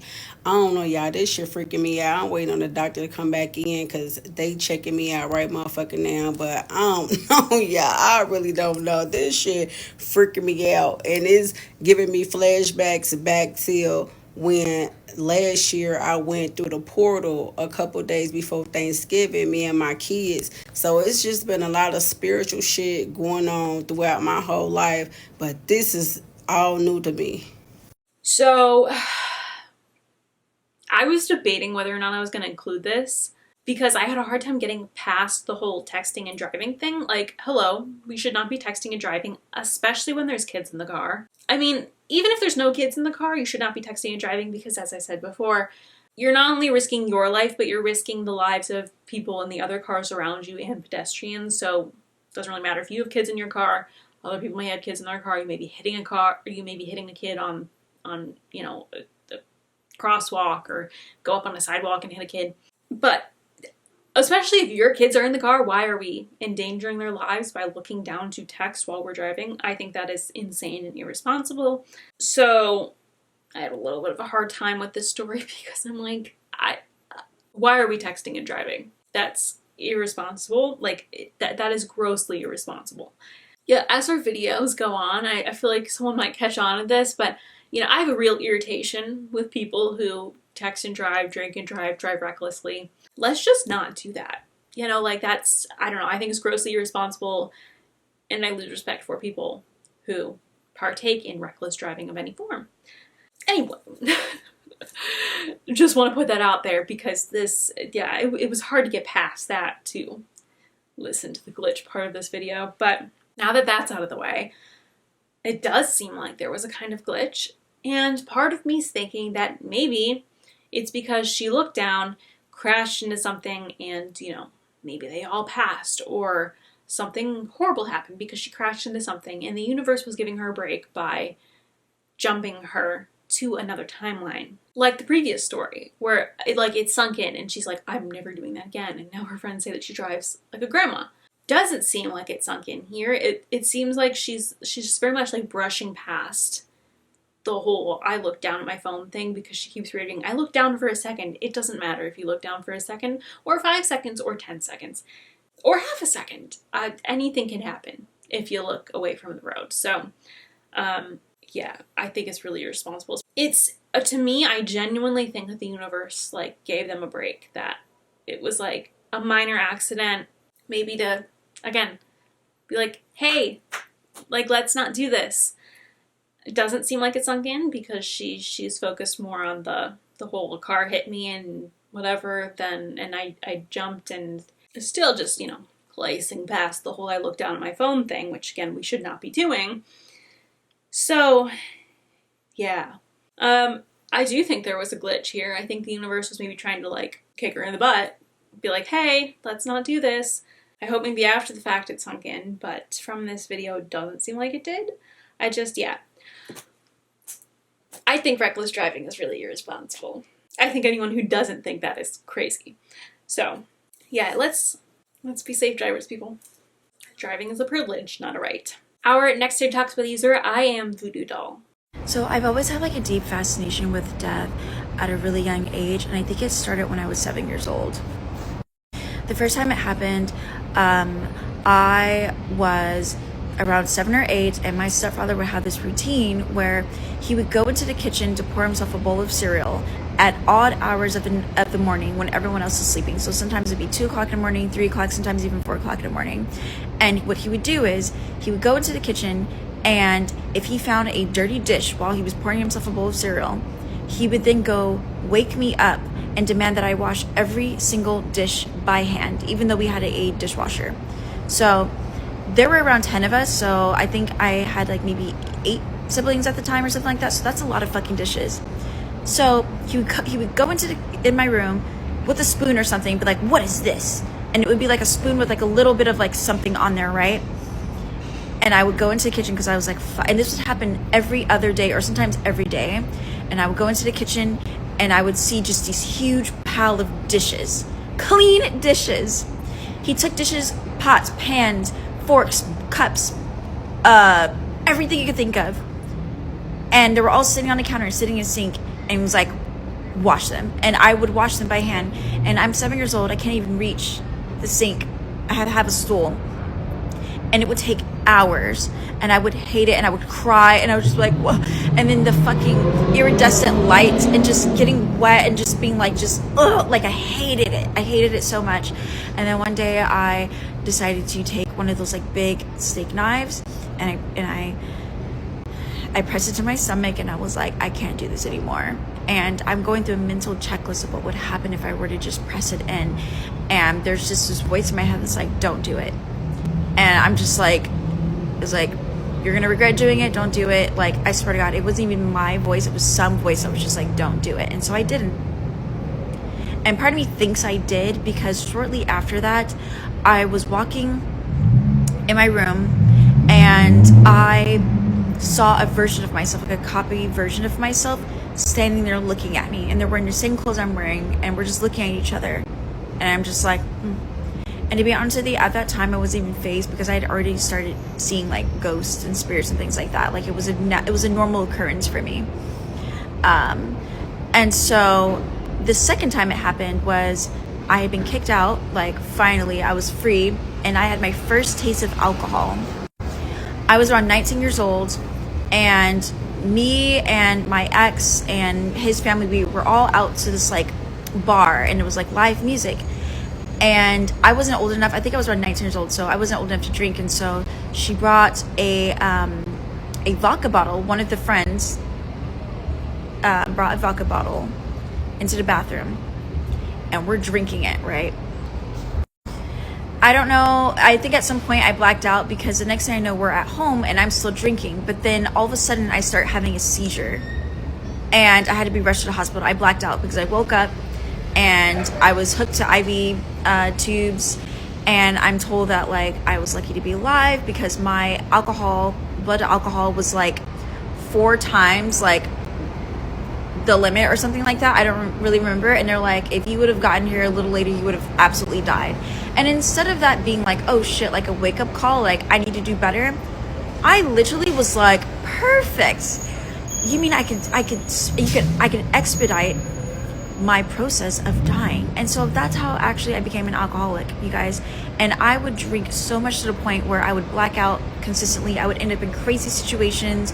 I would end up in random people's cars, houses, you name it. Like, I was actively trying to die. And one day, so I had decided that it was time for me to leave LA. I have packed everything. I'm about to start my new life in LA in like 2 weeks. And so I lived in this building, and how this building worked was that there was the mailboxes and there was the elevator, and they were within arm's length of each other, right? So I would live there for 2 years. I did this almost every day. When I would go and check my mail, I would go down the elevator. I would use one hand to hold open the elevator door, or use my leg, and I would use the other hand to grab my mail. And so only this time, the elevator door fucking closes in my arm and is going up. And for, I don't even know how long, it felt like an eternity. I literally was having like flashbacks of like people jumping up and down, cheering that I never made it to LA, that I died in some freak accident because my arm got caught in the elevator and I bled to death. And I just imagined like, well, if I were to survive, then that means that I will be stuck with one arm and I can't be a tattoo artist, and that means I need to learn how to play the fucking violin or something. Like, I literally started imagining what my life would look like had I died and had I survived. And as I'm imagining this, there's the elevator, the other elevator door is coming down, and this couple walks out, and the woman's like, oh, I like your coat. And I am too shocked to say anything. Like, I can't even scream. I'm just like watching as my arm is going up in the elevator. And they immediately jump into action. They pry my arm out of the elevator door.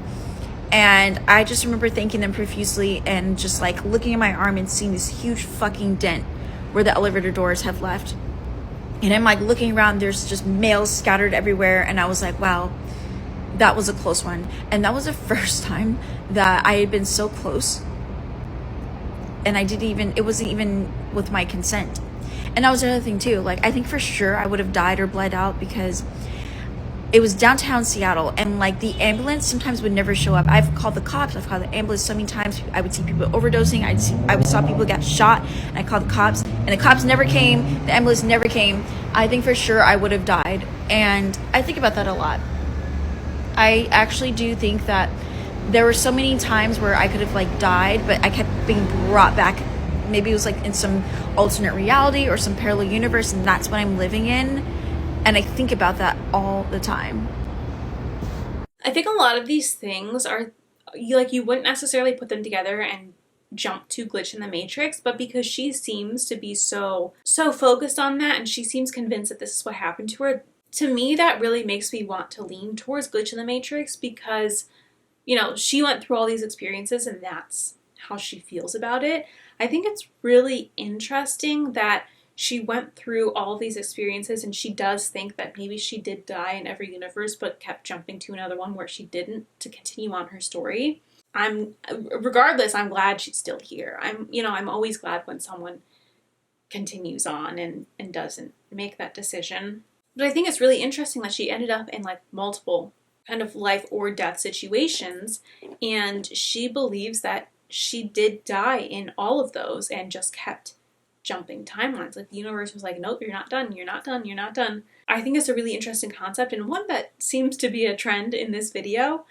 And yeah, I'm really inclined to believe that that's what could have happened, because she seems to think that that's what it is. Our next Who Talks with user, elizadaylight. Have you ever experienced a time loop? This is one of the weirder things that I believe in. I've only experienced them twice. It's kind of like what they depict in Interstellar. This honestly might sound really weird, but I just don't have any other way to explain it. So the first one happened when I was 22. I was pretty fresh off of a breakup, and I was in like the deepest, darkest mental health pit of my life at that point in time. To the point that I was scaring myself. Like, me and the abyss were really eyeing each other. And on my lowest night, I was sitting on this chair in my bedroom, like weeping. And I remember feeling like this like older woman, like all of a sudden was like hugging me. And I, in my like distressed state, was just like, I don't know if I can make it through this. Like, I've never scared myself this badly in my life before. And like when I felt like this woman was hugging me, I got this like really strong sense of just like, it's gonna be okay. Like, yes, this is hard, but you're gonna be okay. And you're gonna make it through this. And then I remember, I think I like called someone actually in my life for help at that point. And that was the turning point for me at that point in time. I just thought it was sort of weird. I didn't ascribe a ton of meaning to it because honestly, I had much bigger fish to fry at the time. But years later, I did some sort of healing meditation. And in the meditation, I went back to that night, except I was the woman hugging myself. And I don't remember exactly what I said, but it was something along the lines of like, you're gonna be okay. This hurts really bad right now, but you're ultimately going to be fine. And then it happened to me again. So years later, I had a friend who was doing the whole van life thing, and she called me up one day really spontaneously and asked me to help her move out of her apartment and into her bus. And so I did. And it ended up being one of those like crazy, pivotal, like life-altering days / nights. I essentially ended up getting offered like a red pill, blue pill situation, the Matrix style, not like the alt-right style. And I cannot emphasize enough how out of character my choice was and how little hesitation I went through. And every time I told this story afterwards, I was always like, I have no idea what came over me to make me like so suddenly do something so out of character. Until a couple of weeks ago when I did an exercise where I wrote a letter to 2016 me. And in it, for some reason, I was like, oh yeah, by the way, there's going to be this one random day where your friend asks you to help her move into her bus and you should say yes. The thing that I had felt come over me in that moment where I was like, I don't know why I'm doing this shit that's so out of character for me. It was me now. It was my certainty here and now. And I'll tell you what, that was an out of character choice for me then, but it was a completely in character choice for me now. Anyway, what do you think? Do you believe me? Have you ever experienced anything like that? So, okay, this one's great. This ties right back into one of the earlier ones that we were talking about. And again, I should meditate. I should meditate to contact my younger self, because apparently it's a very important event to all these people that have experienced it. I think it is so crazy how these people are like, they feel, you know, the presence of a woman, or there's some strange woman that's like talking to them and encouraging them, and they're like, God, this weird woman visited me when I was at my lowest. And then all of a sudden it clicks because they realize that they were the woman. They're the one who helped them. I think it is beautiful, and I really, really am enjoying these stories. Our next two TikToks are by the user lesliefromsc.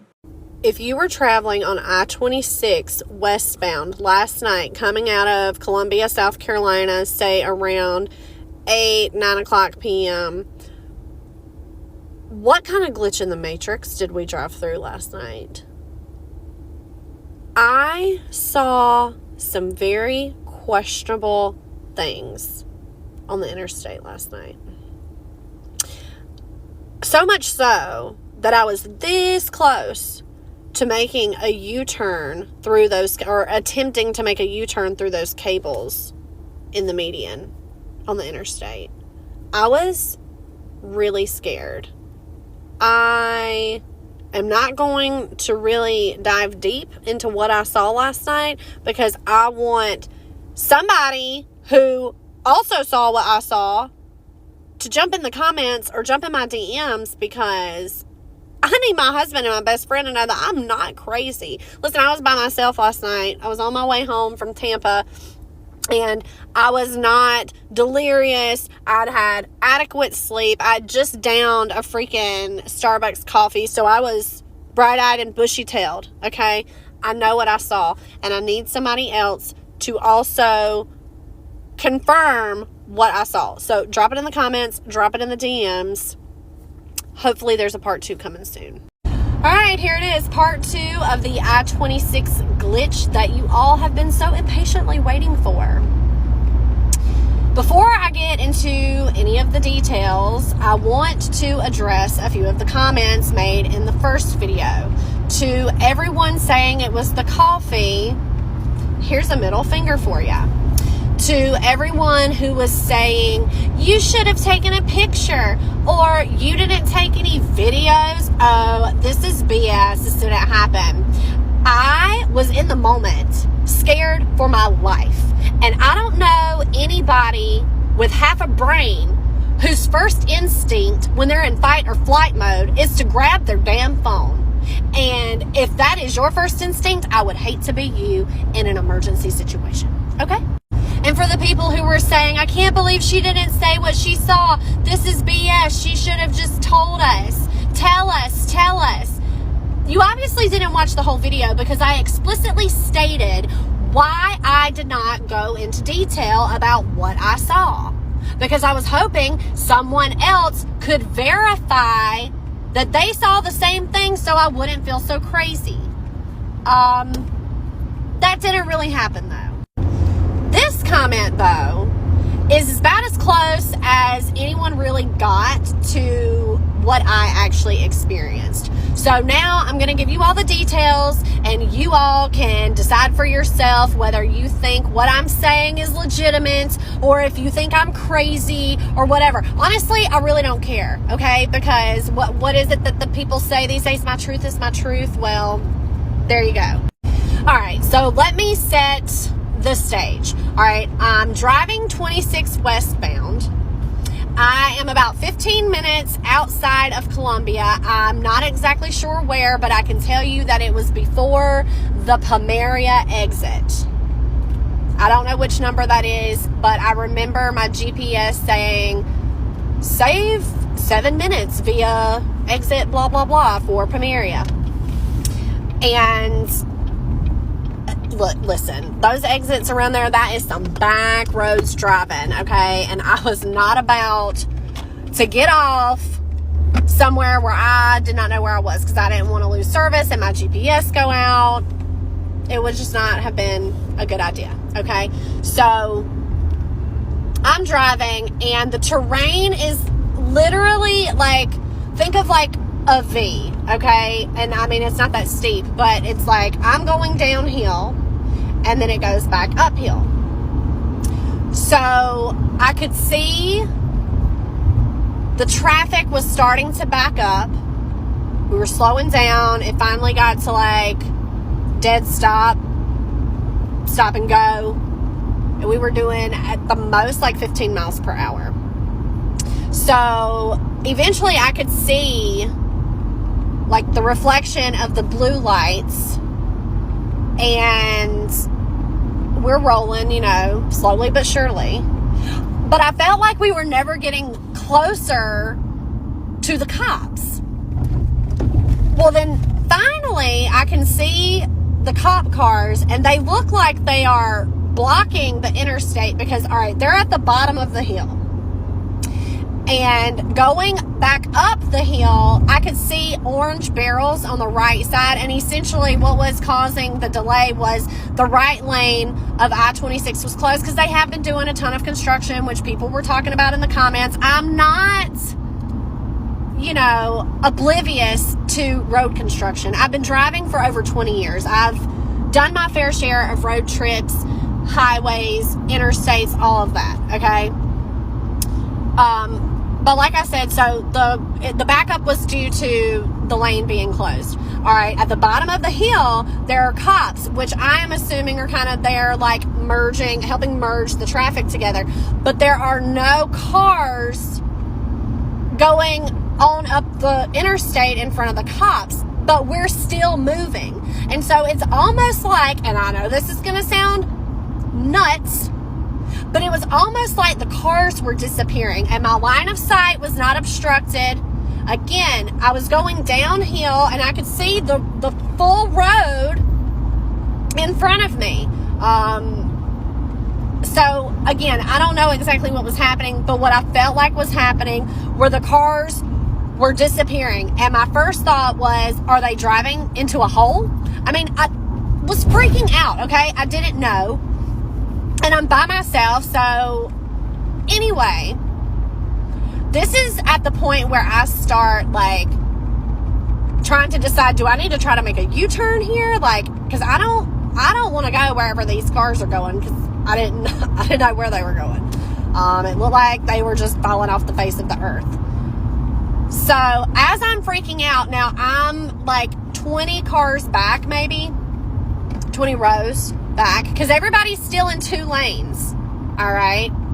All of a sudden, the cops start moving. One gets behind the other, and everybody in front of me starts to perfectly zipper merge into a single file line so that everybody can travel up I-26 West in the left lane. Now, for me, having driven as much as I have, the crazy part was not the fact that I felt like the cars were disappearing. The crazy part was that the cars in front of me all perfectly zipper merged. Where have you ever seen that before? I've never seen that. I've never seen a perfect zipper merge except for like AI or in the little cartoons where they're like teaching people how to zipper merge. And especially in South Carolina, these fucking people around here cannot drive. But that is what I saw. And the thing about the like timeline hopping is when you feel like you've hopped a timeline, you feel different. Like I can't explain it. If you know, you know. But when we started going, when those cops moved and everybody started forming a single file line behind them, something changed. So again, I would really like to know who those cars were in front of me, and I'd really like to know where the hell they went, because they did not continue on up I-26. And no, there was no exit to get off. If you've ever traveled that way, you know that the exits are, you know, they're really close together when you're in Columbia, but once you get outside of Columbia, they're quite a few miles apart. It's not just like one every mile. All right, so that's it. That's my story. Think I'm crazy or think I'm not, doesn't really matter to me. I had to get this video out before a lot of you got your panties so far in a bunch that you caught a UTI or something. Just kidding. I hope y'all enjoyed it. Let me know in the comments what you think, and I'll catch y'all next time. I'm not gonna lie, I don't really get this one. I really kind of don't. I mean, I think that it could have been some kind of trick of the eye. the cars were disappearing. Like, the cars were probably just moving past the vehicle and you couldn't see them anymore. And then the merging thing, like, yeah, people drive like idiots, but I've had plenty of experiences where people merge just fine. I mean, most of my experiences, people merge just fine. I don't know, I don't really understand this one. Maybe it's just the way she's explaining it that I'm having a hard time visualizing, so let me know if you guys think that this makes sense to you and you know what she's talking about. Personally, I don't see how there could be a glitch in the Matrix here. I'm a little confused why she was like so freaked out that she was gonna, you know, try and run through wires to get to the other side of the highway. I don't get it, but let me know what you guys think. Our next TikTok's by the user, Life with Amanda7. So, I experienced a glitch for the first time yesterday. So, I'm at work, and I work in a tool crib. So basically, we get stuff that is sent to us that we have to put away in the tool crib, whatever. So I'm doing that. There's a bigger part. I've only been in there a few months because I was doing another position before, so I'm still like newer. So it was a bigger part and I'd never seen it before. So I'm like, okay, I'm gonna go look at what this part looks like, because when it's a bigger part, it doesn't have a bin. So usually we gotta put either a tag with the little wire like attached to it, and then or we write with a paint marker. So I go and look, there's two parts, they each have a tag on it with the wire, whatever.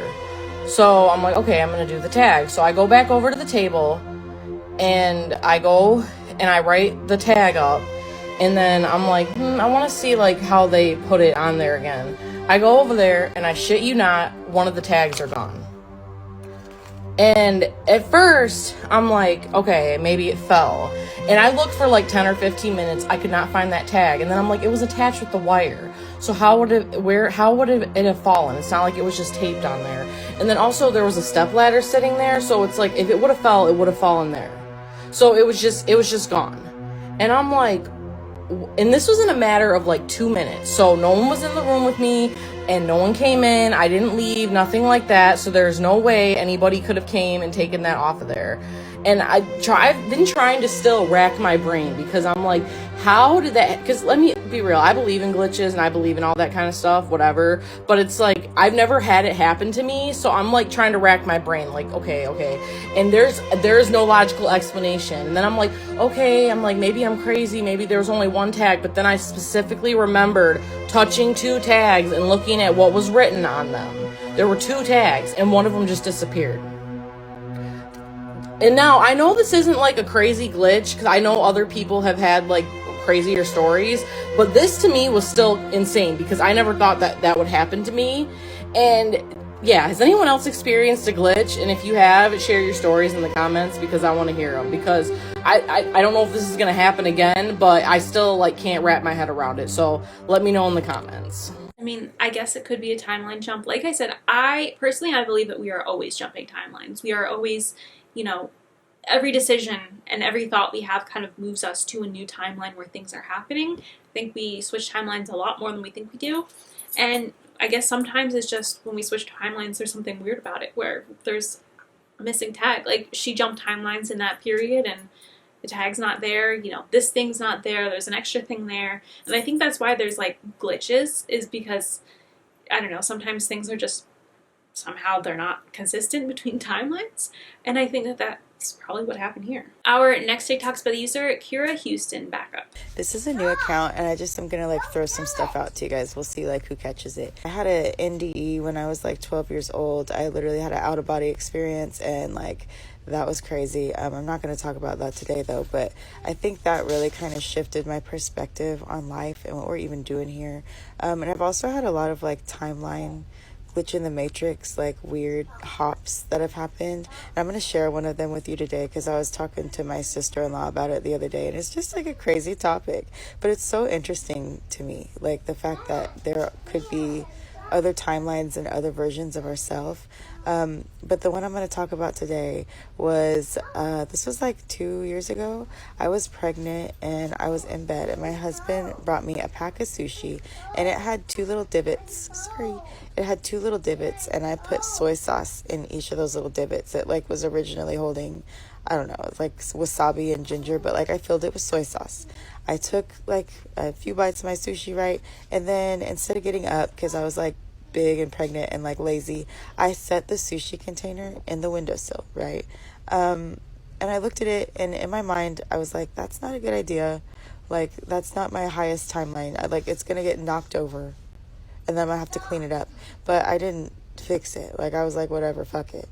And I, like, set it there, and then, like, literally a minute later, after I had that thought, my daughter comes in and knocks it off, right? She knocked it off the edge of the windowsill. It fell flat onto the ground.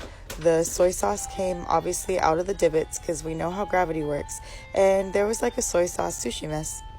And I was just looking at it, and then I was like, all right, I'm going to have to get my husband to clean it because, like, I'm not cleaning it. So, anywho, he comes into the room like 5 minutes later. And I'm like, hey, babe, you got to clean the sushi. It, like, fell right there by the window. And he goes over, and he looks for it, and he's like, what are you talking about? And I was like, the sushi, if it like fell over on the floor.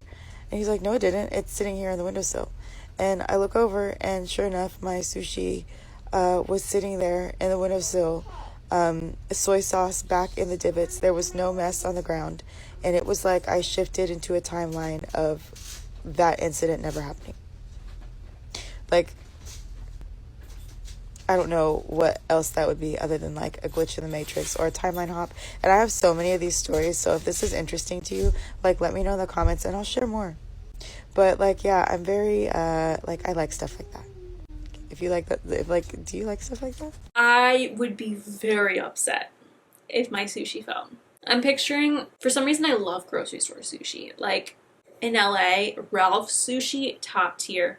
Here, Meyer sushi, phenomenal. I love the crunchy crab rolls. Incredible, phenomenal. Like, every time I eat them, I just sit there afterwards and I'm like, that was delicious. Like, one of the best things I've ever had. I'm picturing the crunchy crab roll that I had a few days ago. Like, I'm imagining that falling on the floor and me not being able to eat it, and I'd be devastated. Like, I probably would drive myself to the grocery store to get another one because I'd be so upset about it. Like, I feel it in my soul. It hurts me that I'm like, oh my god, I couldn't eat my crunchy crab roll. So, there being a glitch where it drops and then is no longer dropped in a mess on the floor would be amazing. Like, it would ruin my day, and then it would make my day, knowing that I can, in fact, have my sushi. But that's weird. Like, she's very aware of the fact that she's like, I shouldn't put this here because it'll fall. And then sure enough, it does fall, because every time you're like, I shouldn't put this here because something bad will happen. And then you do it anyway, of course the bad thing happens. It falls, and she's aware of this mess. Like, she sees the soy sauce leaving the little grooves. And then it's not. It's there. Maybe the universe, like, was like, here, let me give you something. Like, you're having a bad time. Like, here's your sushi. I mean, I'm very happy for her that she was able to have her sushi, because, again, I would be devastated. And now I'm kind of craving a crispy crab, crunchy, crispy. I don't know if it's crispy or crunchy. I'm craving one of those grocery store sushis right now. Our next TikTok smoothies are momthevillain.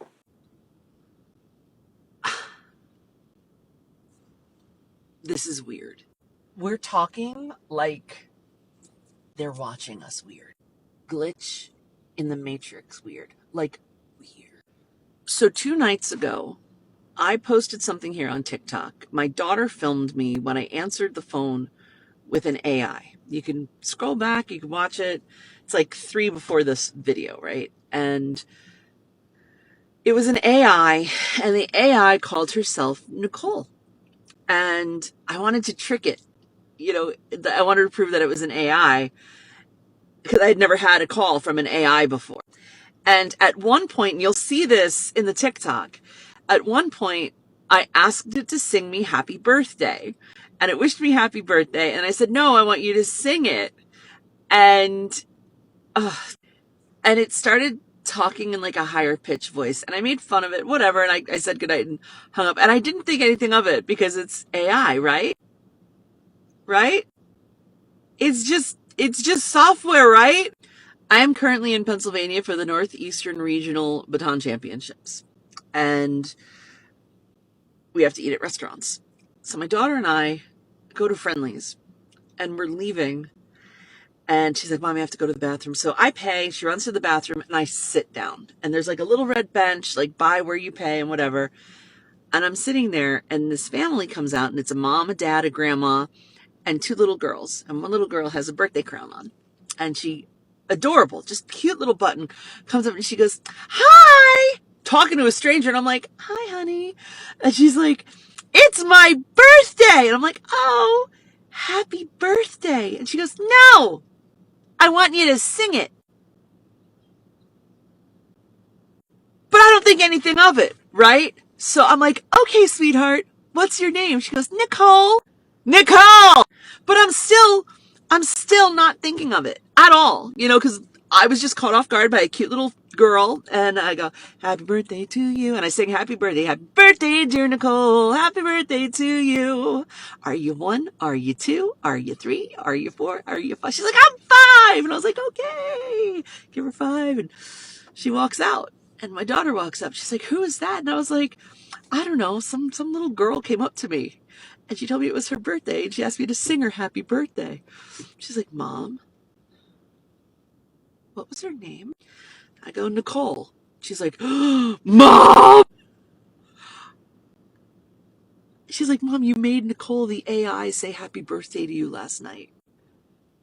I was so freaked out. I walked to my car with my daughter, and the little girl's looking at me. She's like, and in my mind, she's looking at me going, how's that feel, bitch?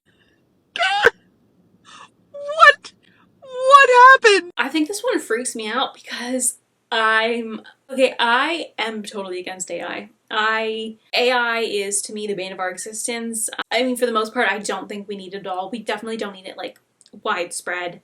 I'm very against AI. But I'm also kind of scared of the uprising of, like, AI and robots and stuff. And the idea of, you know, if this was, like, the AI... I mean, I don't think this is the case. But, like, I'd be like, oh my god, is the AI, like, after me and is mad that I'm messing with them because I knew it was AI? That's probably not what happened. It also could just be a weird coincidence, maybe not necessarily a glitch, but I don't think I would... I think I'd probably lose sleep over this. I'd be a little freaked out because I am freaked out about robots and AI and all that stuff taking over the world because we've been warned in so many movies, and the day that it happens, I'm gonna be like, I told you so. So it's probably not what happened here, but I'd convince myself that it was, and I would lose sleep over it. Our next TikTok user, mogulmoneybagz. Okay, so I want to talk about quantum immortality, why I think I died in 2023, a version of me died in 2023 in this car accident that I was in, and how our decisions create timelines. So back in 2023, I was in a car accident. I was sitting at a red light, and this woman crossed over 3 barriers and hit me directly in my car door. That's not even the craziest thing about it, though. The craziest thing about it was the fact that my boyfriend got into a car accident that same morning, literally less than a few hours before. And I'm convinced that, and I can't say like, oh, I know it wouldn't have happened if I didn't do this or if this didn't happen, because we won't know. There's no way to know. But I'm convinced that because of certain decisions and like odd synchronicities and just weird encounters that took place from the night before his car accident leading up to my car accident, I'm just convinced that like everything had to happen exactly how it happened. Because at the time, I was on the journey of literally being like, I need to become a different person. I want to become a different person. I was standing on it. And I didn't realize that what I was asking for required an entirely new identity from me. And what a lot of us don't understand is that when you actually decide to become a new person, you do not get to control what your reality chooses to recalibrate and reorganize around your new identity. Because when I was like, I want to become a new bitch, the universe said, oh, bet, all this got to go, though, because that's in alignment with your old identity. And so at the time, I was experiencing spiritual awakenings. I was experiencing getting some of my biggest manifestations, but I was also losing so much of what was attached to my old identity, right? So the night before my boyfriend's car accident, this was the main thing. This was the catalyst. His charger broke, and it wasn't bent, it wasn't broken, it just stopped working, just randomly stopped working. And I remember asking him, I'm like, do you want to charge your phone on my side of the bed? And at first he goes, no. And I remember hearing, I was gonna say, are you sure?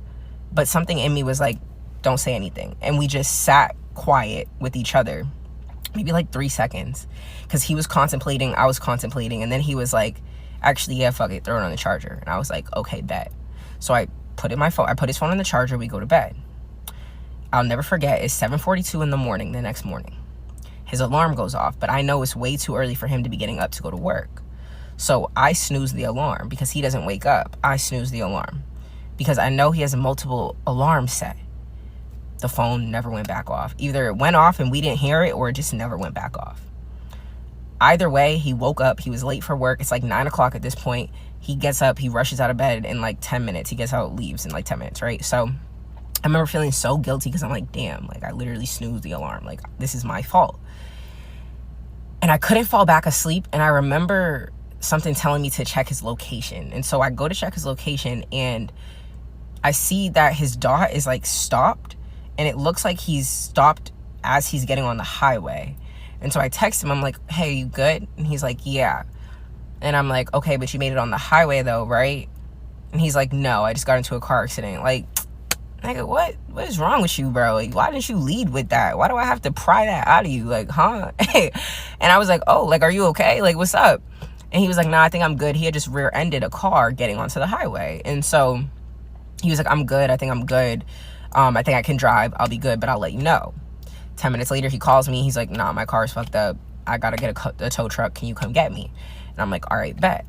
So we wait on the side of the road for maybe 2 hours for a tow truck. He calls his insurance. His insurance is supposed to be sending a tow truck. This is the first weird encounter that happened on the way to my accident, right?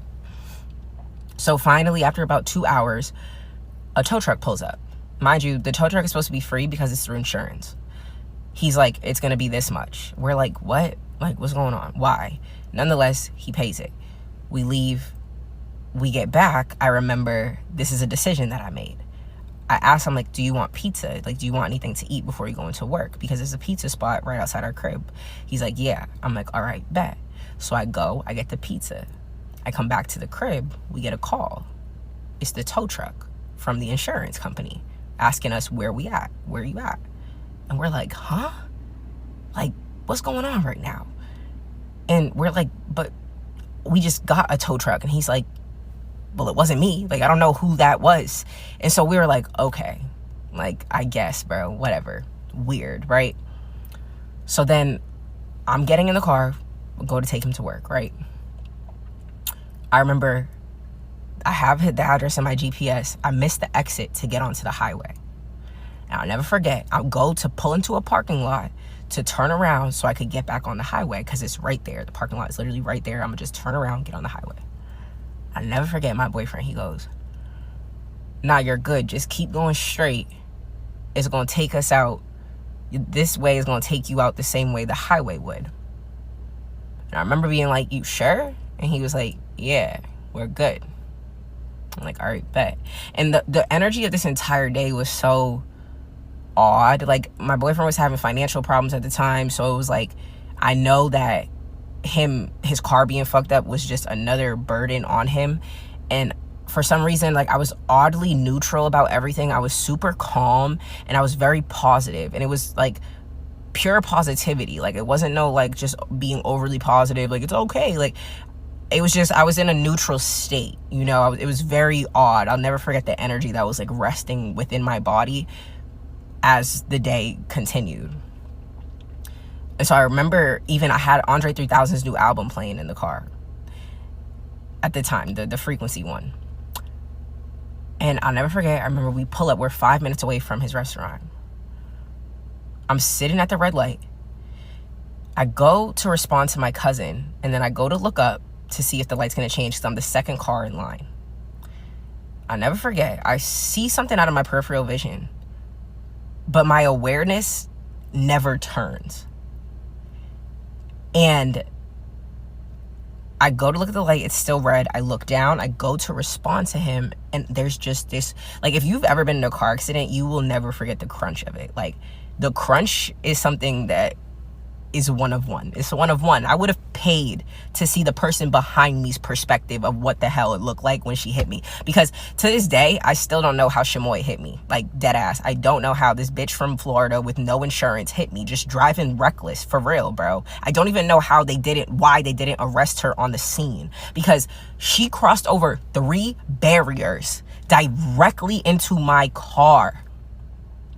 The door, she slammed into my car door. The only thing on my car that was touched was that door. And mind you, I'm going through spiritual awakening after spiritual awakening at this time. You know, I've been very like open about my journey on social media. Like, if you've been with me, you know that I've been manifesting this. Like, the life I'm living right now, I've been manifesting it. I'm talking about, it's been on my vision board since before I even started. And that's what I was getting. I was beginning to live out my vision board at the time. And so as my reality is like recalibrating, my awareness is recalibrating, my spiritual gifts are heightening. I didn't even know I had the gifts at the time, but I'm getting closer with God, and I'm like, yo, this gotta be a sign, because ain't nothing on my car is touched but this door. This is for me. It's gotta be for me.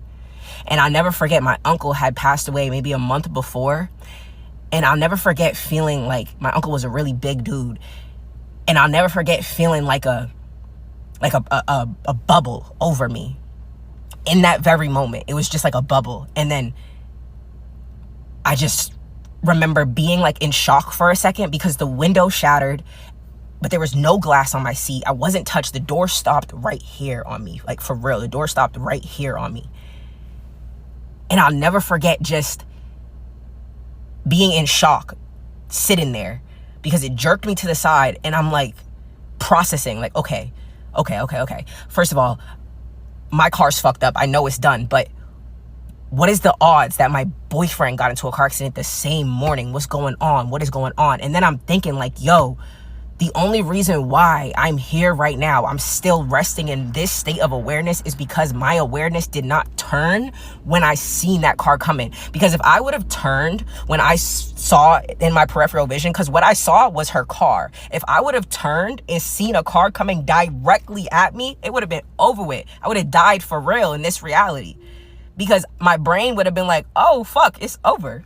Because I couldn't go anywhere. There was a car next to me, a car in front of me, a car behind me. It was over. And I'm convinced a version of me died in that reality, and this version of my awareness got to live out my mission in this one. If you stay with me, I love you. Thanks for witnessing me. I think this one's, again, really interesting. I think we kind of have like a trend going on here of people thinking that they should have died and then jumping timelines. I don't know how to explain this, because I think it's absolutely possible that maybe, you know, your time's not up, so you jump timelines. But then how do you explain the other people where it's like you think, well, they had so much more to live for and they're gone, you know?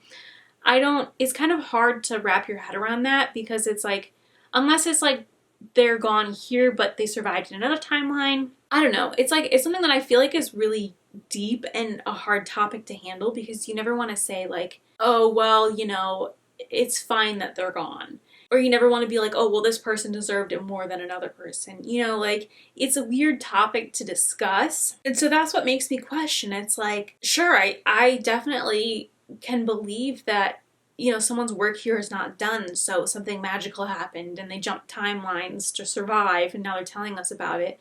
But what about the other people? Like, there are plenty of people, like, I mean, I know 2 people who they unfortunately tragically passed in the Travis Scott Astroworld Festival incident, and I think about them all the time, and I'm like, I mean, they were 21, 22, and they were people that personally are 2 of the kindest people I have ever met, and there's no reason that they should be not here right now. And so it's kind of like, well, like, but why did that happen to them, and why aren't they here? They should still be here. They had so much more to live for. But this person, it's like, oh, well, the universe wasn't ready for me to go yet, so I'm still here. You know, it's like, it's a weird thing to kind of wrap your head around, because I feel like in general, like, no one really, you can't say like, oh, well, that person didn't deserve to live as much, you know, like, that's a crazy thing to say. So it's like, it's a weird thing to wrap your head around. And I guess the topic that keeps coming up recently is people saying like, there's a theory that no one actually dies, you just jump timelines and continue on from there. Or in the situations like maybe someone did die in one timeline and then jumped and continued on somewhere else. I guess that's the only thing that kind of like gives you solace that it's like, okay, well, maybe they're not here, but maybe they're like thriving in another timeline that I'm just not a part of. I don't know. It's a very weird thing to wrap your head around. Our next TikTok is by the user Aspiring Alchemist. I just experienced the weirdest synchronicity that I have to share because it's just so bizarre and unusual. So for a quick backstory, some of you know I work in the music industry. I do a lot of marketing content, and I also direct music videos. And a couple years ago, I was running a handful of fan accounts for different rappers, and I had a team of editors that I was sort of leading, and basically we were doing this thing where we would take footage out of context of somebody at a show and make it look like they were at the artist that we're promoting show, and just like make people turn their heads and blur the lines of what's real and what's not, because they'll be like, wait, no, that footage was from this other thing, but they're making it look like it's from this, and it just got people talking, and it was just this crazy, wild misinformation type shit. But it was harmless. It was like satire. And one of the edits that one of our team did was we found footage of Will Ferrell DJing at a frat party or something, and then we like edited it together to make it look like he was a fan of this artist that we were promoting called Roddy Ricch. And this totally flopped. That whole thing kind of flopped. Like, it got like no views. So I really doubt Will Ferrell actually saw this. But here's the video for context. This is completely fake, what you're about to see. This is fake, but watch this first. Actor Will Ferrell says Roddy Ricch is his favorite new rapper. I just hit a lick with the box. Had to put the stick in the box. His shit is so fire. I turned the fuck up to Roddy Ricch. So obviously some clever audio dubbing, it's fake, whatever. That barely got anything. I got like one comment. You know, we were doing tons of random content. So that was just a video that got like maybe 100 views or whatever it was, and one comment. And now in the last month, I just came across a video of Will Ferrell on Stephen Colbert saying this. Now this is real. Listen to this. What was your first concert that you attended? Roddy Ricch. Who's Roddy Ricch? Who's Roddy Ricch? Just a hip hop guy about 5 years ago. It was my first concert.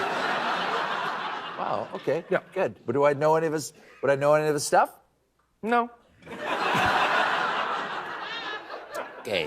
Okay, so to me, that is just the weirdest thing. Like, he's making a joke on the spot, but he thinks to say Roddy Ricch. It's like, why is that the name that comes to his mind?